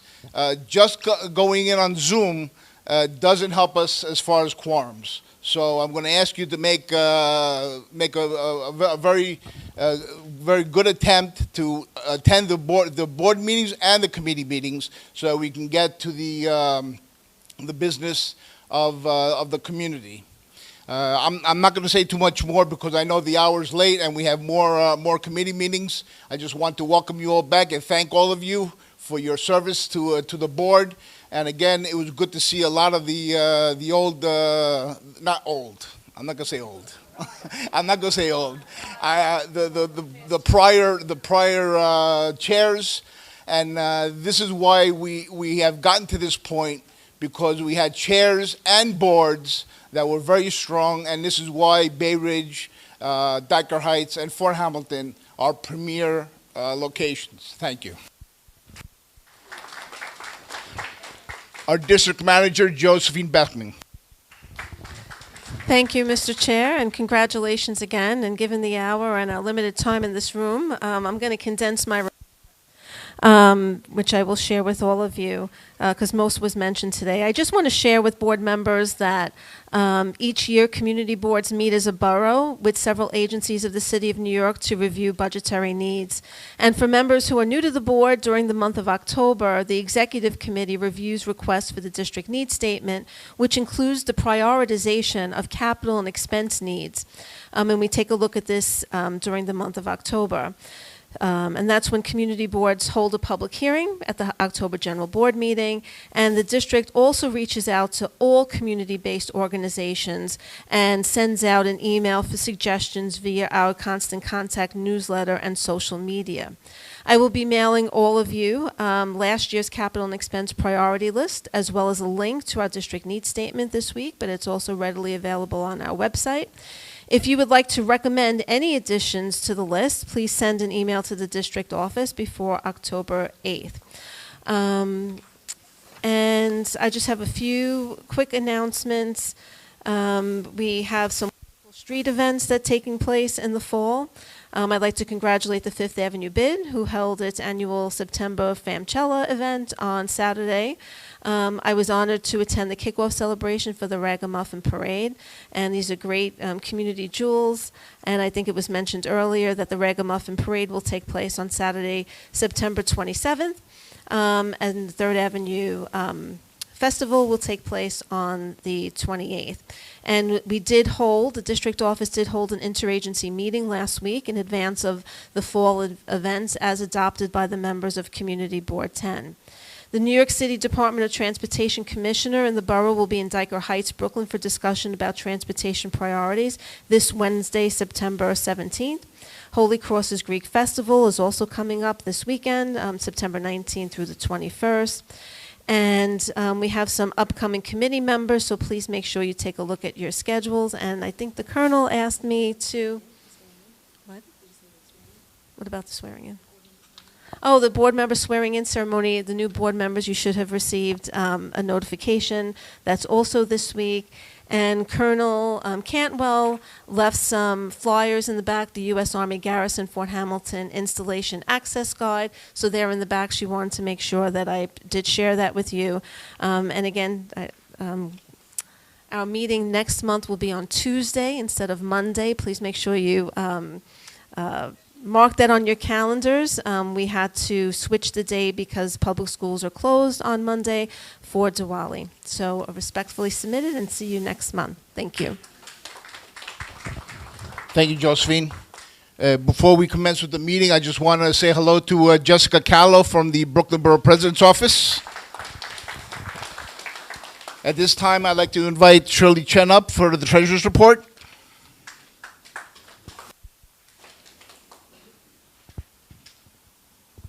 Thank you. Good evening, everyone. Community Board 10, Treasurer's Report as of August 31st, 2020. Personal services, 53.25 cents. Total other than personal services of $2,701.19, leaving an unencumbered budget balance of $241,308.56. Thank you. Thank you, Shirley. At this time, I'd like to invite the Parks Committee, Henry Stewart, for his report.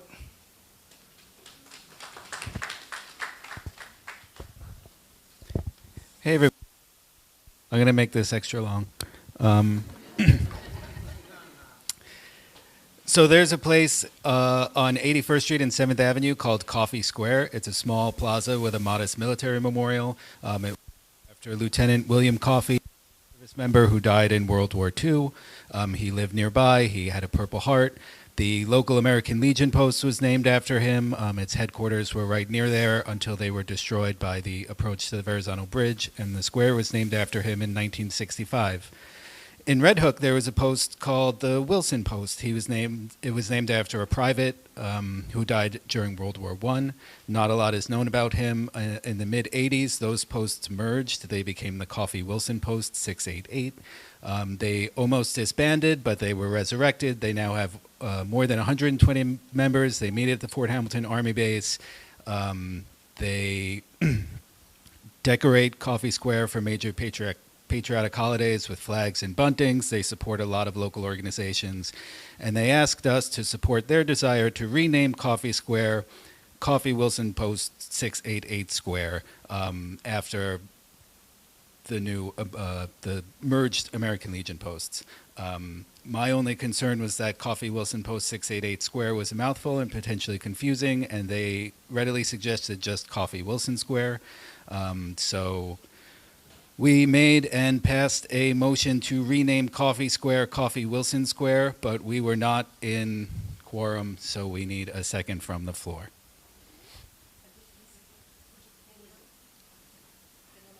Sure. Any discussion, comments, concerns?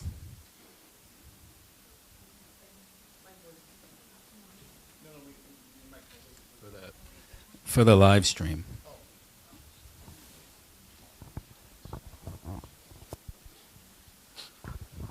It's not a concern. I want to say I've been privileged enough to grow up in Red Hook and spent an incredible amount of time in Coffee Park. And it's another privilege to my golden years having another coffee park not too far away. Because growing up, the American Legion and all the civic groups would do wonders for the neighborhood. And they would have these affairs, and they were always welcoming to us. And I didn't grow up in a military family, but I have great respect for them. So whatever they want to call this park, whichever name it's going to wind up, I'm all for it. Because the memories they gave to us and the sacrifice, we have to give them back what they want.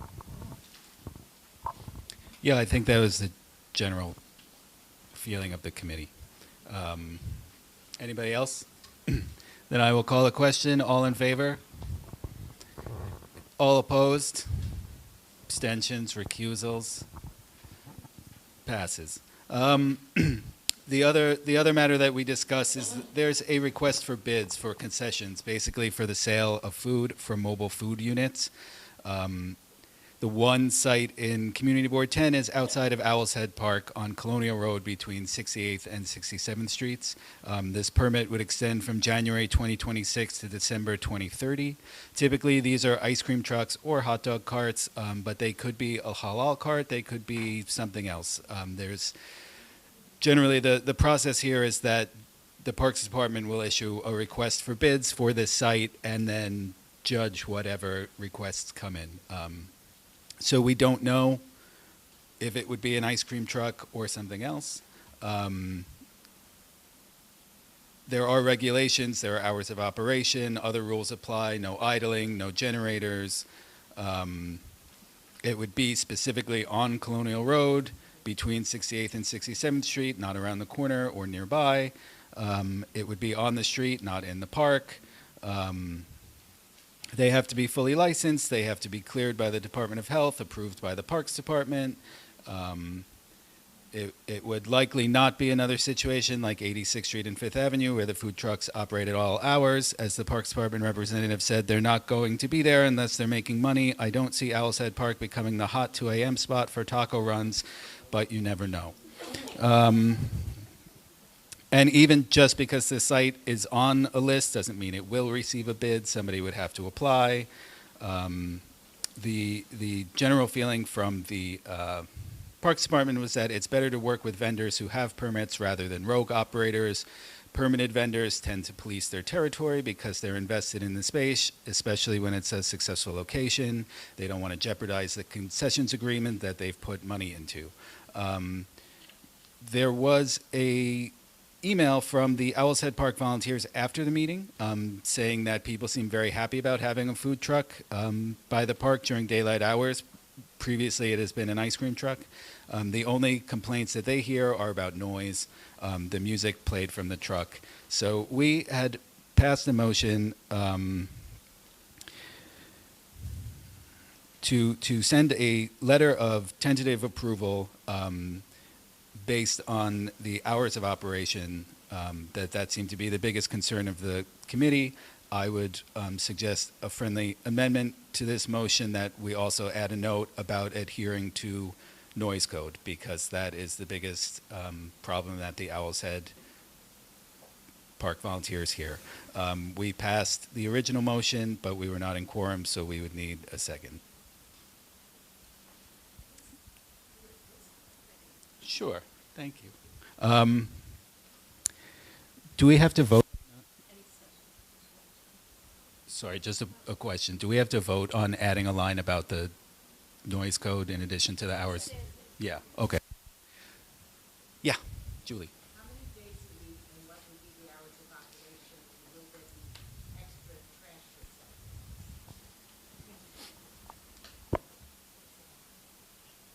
Hi, Julie. The Parks Department does require a separate trash receptacle for the vendors that they're required to maintain.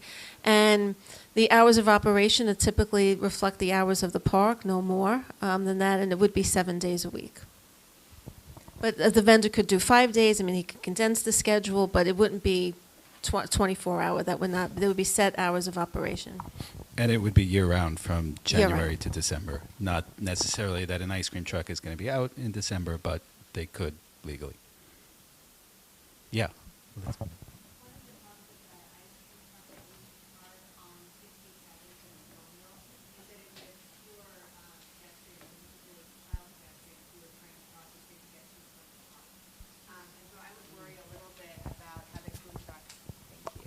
Food trucks lined up there, because there are a lot of kids It would coming be in. just one Oh, truck. it would just be one food truck? Yes. It possibly in place of where the ice cream truck, okay. I mean, Yes. the ice cream truck is, okay. Thank you. I'm sorry, I didn't understand. Are you point? Steve, sorry. Let's. What are the hours that, I just want to know what the hours are that they can work? Did we get those?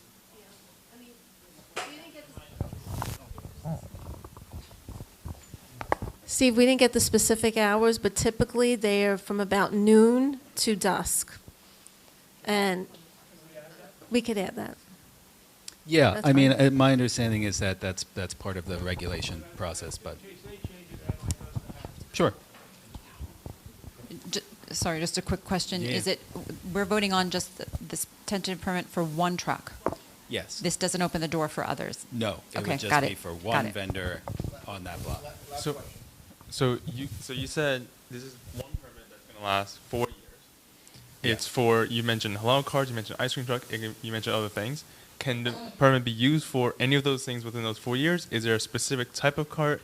I'm a little confused on exactly what we're voting for here. It's a little vague. It's about saying that we think if there's going to be a mobile food vendor around Owl's Head Park, that Colonial Road between 68th and 67th Street is a good spot for it. And that it is a bit frustratingly vague, this process, because, you know, maybe we would feel differently about something we can't even imagine than we would feel about an ice cream truck, but that's kind of the... So the approval is for parks to go ahead to look at potentially adding a mobile food cart. Yes, there. to make a request for bids. To make a request for bids, and then they will come back to us They when would. they will not come back to us. So the stipulations is to Parks Department. Yeah. Can we add a stipulation for the Parks Department to come back to us in the actual? No, we So tried. They okay, so said no. I see. I will vote no. No more questions. All questions getting late. I'm sorry. We have to call the question. There was an ice cream cart there. I guess their permit expired, and so now there's a new request for bids. Yeah, we can add noon to dusk as the hours of operation. There was a tentative approval based on hours of operation. We can specify hours of operation from noon to dusk. All right, all in favor? All opposed?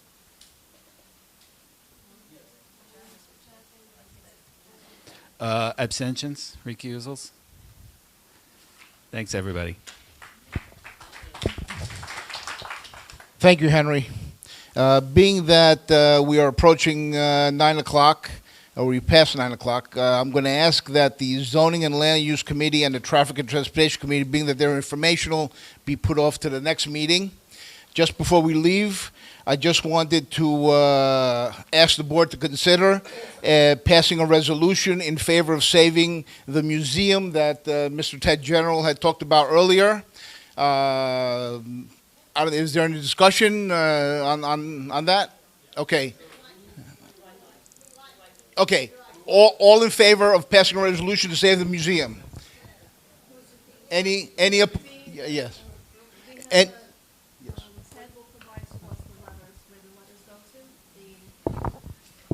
The letter is going to a specific commissioner, right, that's in charge of the, you had mentioned in your statement that the letter is to go to a specific commissioner. Okay. The Center for Military History. Yes. Yeah. Part of the unit. Okay, all in favor, please raise your hands. Any opposed? Any abstentions or recusals? Nothing. Okay. Now, I need a motion to adjourn. Wait, I'm sorry. No, wait, I jumped the gun. Wait, I jumped the gun. Old business. Any old business? Any new business? Okay, Ruth.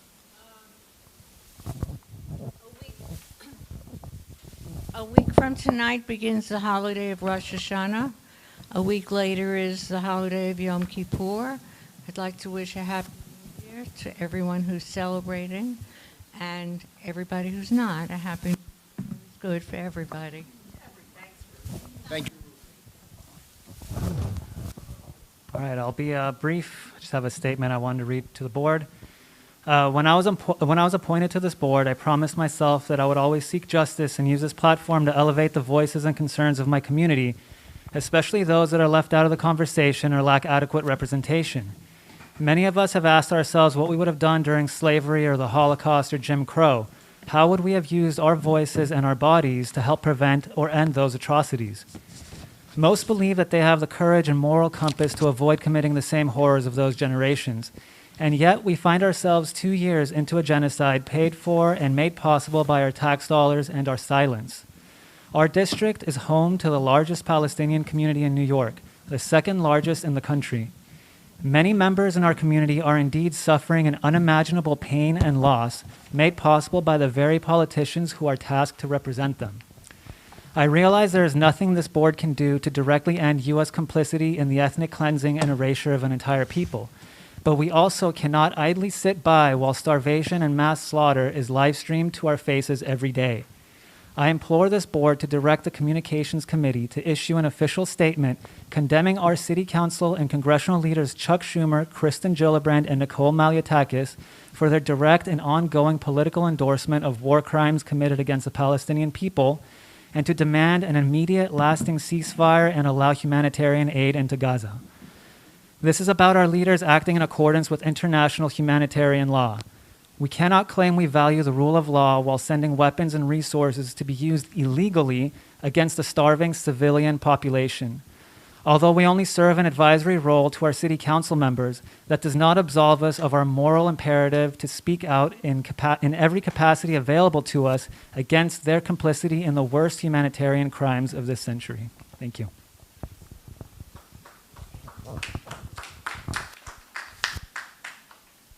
Okay, so I apologize for bringing this up as new business. I think this is something that would ordinarily go through our T&T committee, but we didn't have a meeting, and it's somewhat time sensitive. If you've been watching our wonderful, reading our wonderful newsletter over the summer, you have seen that the New York City ferry system is being optimized, and they're adding routes and adjusting routes. And probably the biggest change that they are proposing is to add ferry service between Bay Ridge and Staten Island. I think that the routes are to be finalized in October. So I was hoping that we might be able to send a letter in support of expanding ferry service between Bay Ridge and Staten Island. I'll read the letter here. I'll read the letter. We are writing to support a direct ferry connection between Brooklyn and Staten Island. This vital link has been proposed by the New York City Economic Development Corporation as part of the New York City Ferry Optimization Plan. Taking the ferry from Bay Ridge to Staten Island is not a new idea. For more than 50 years, we could take a ferry from what is now Veterans Memorial Pier to St. George. That service ended on November 25th, 1964, 4 days after the opening of the Verrazano Narrows Bridge. Today, our district's bond with Staten Island is stronger than ever. Every day, thousands cross the Narrows for work or school, at Zavarian possibly, or just to enjoy a night out in Bay Ridge or Dyker Heights. The boroughs are united by more than 200,000 daily vehicle crossings over the bridge, and among these, more than 20,000 daily bus riders over the bridge. But the buses are overcrowded and traffic across the bridge often slows to a crawl. Ferry service can provide some relief. Furthermore, since 2017, hundreds of people each day have been using New York City ferry service from Bay Ridge to Manhattan. In fact, August 2025 is the busiest month ever on New York City Ferry. Let's build on that success by adding ferry service between our neighborhood and Staten Island. Brooklyn Community Board 10 strongly supports efforts by New York City Economic Development Corporation and our elected officials to restore the link that we lost 50 years ago, the Brooklyn-Staten Island Ferry. A letter to NYC EDC and our elected officials. Okay, we'll refer that to the T&T committee. I'd like that to go to committee first and have the committee discuss and bring it forward for discussion and a vote. It'll be too late. If we don't want to pass this, that's fine. But there's no point in passing it later because they will have already finalized the routes. Yes.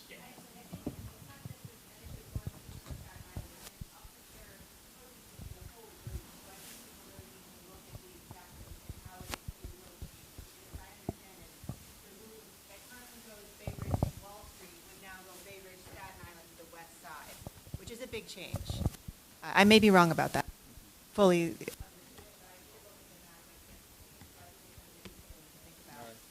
route does go to the west side, back, and does go to Lower Manhattan again. So it's not a one-way route. It's round trip.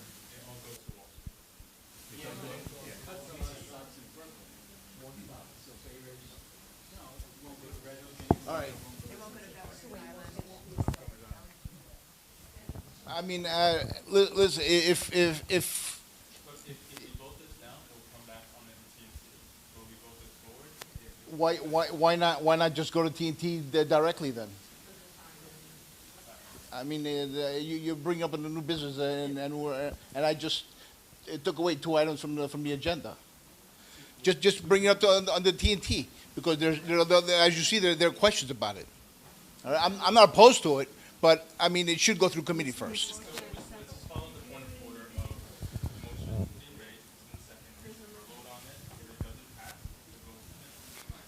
All right. All in favor of the letter that was read?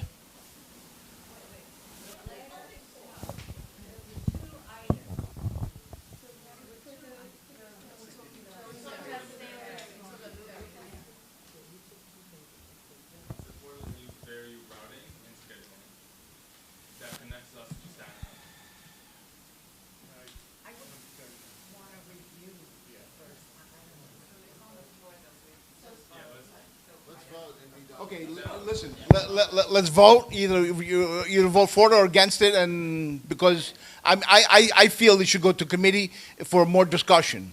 That's my feeling.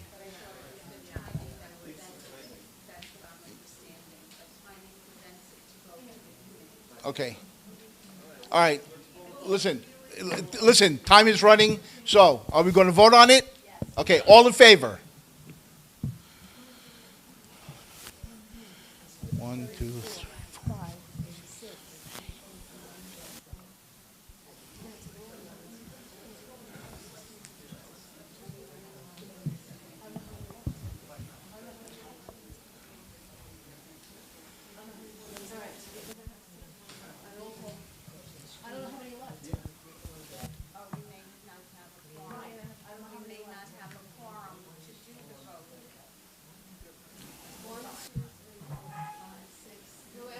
Wait, no. We're just counting board members now. Counting board members. We may not have enough board members.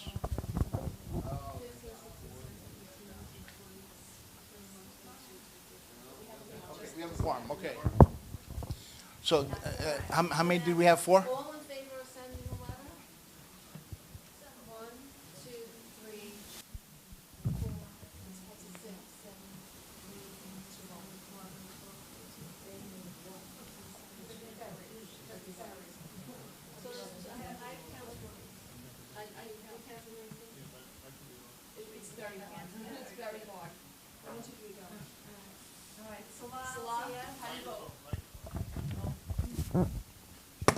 It's fine. Salah Al-Tayyab. I'm sorry, he's gone. Ibrahim Anti. In favor. Jonathan Bova. Tracy Britton. Jane Marie Kapitanakis.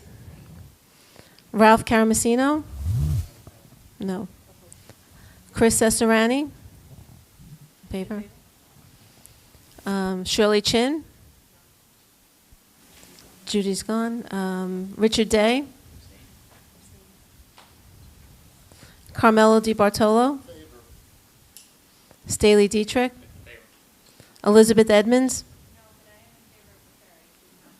Chris Ellison. Ann Flutico. Carmen Feliciano. Senya Frangipani. Barbara Gurmack. Steve Harrison. Dino Hatzis. Dan Heddix, not here. Michael Huang, not here. Habib, he left. Stella Kokolas.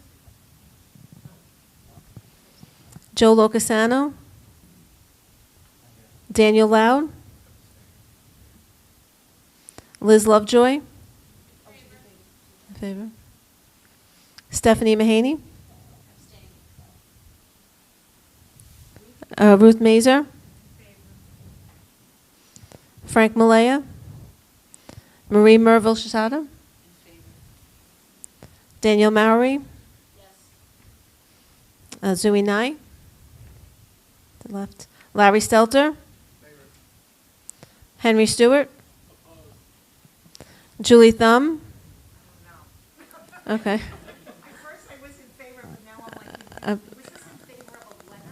Yeah. Sandy Vallis. Barbara Vellucci. She left. Jack Zhang.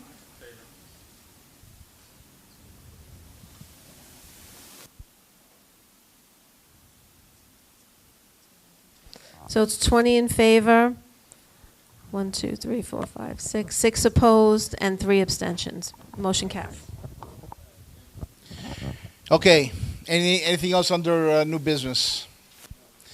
Do I have a motion? Many. Second? Okay. Thank you, everybody. Good night.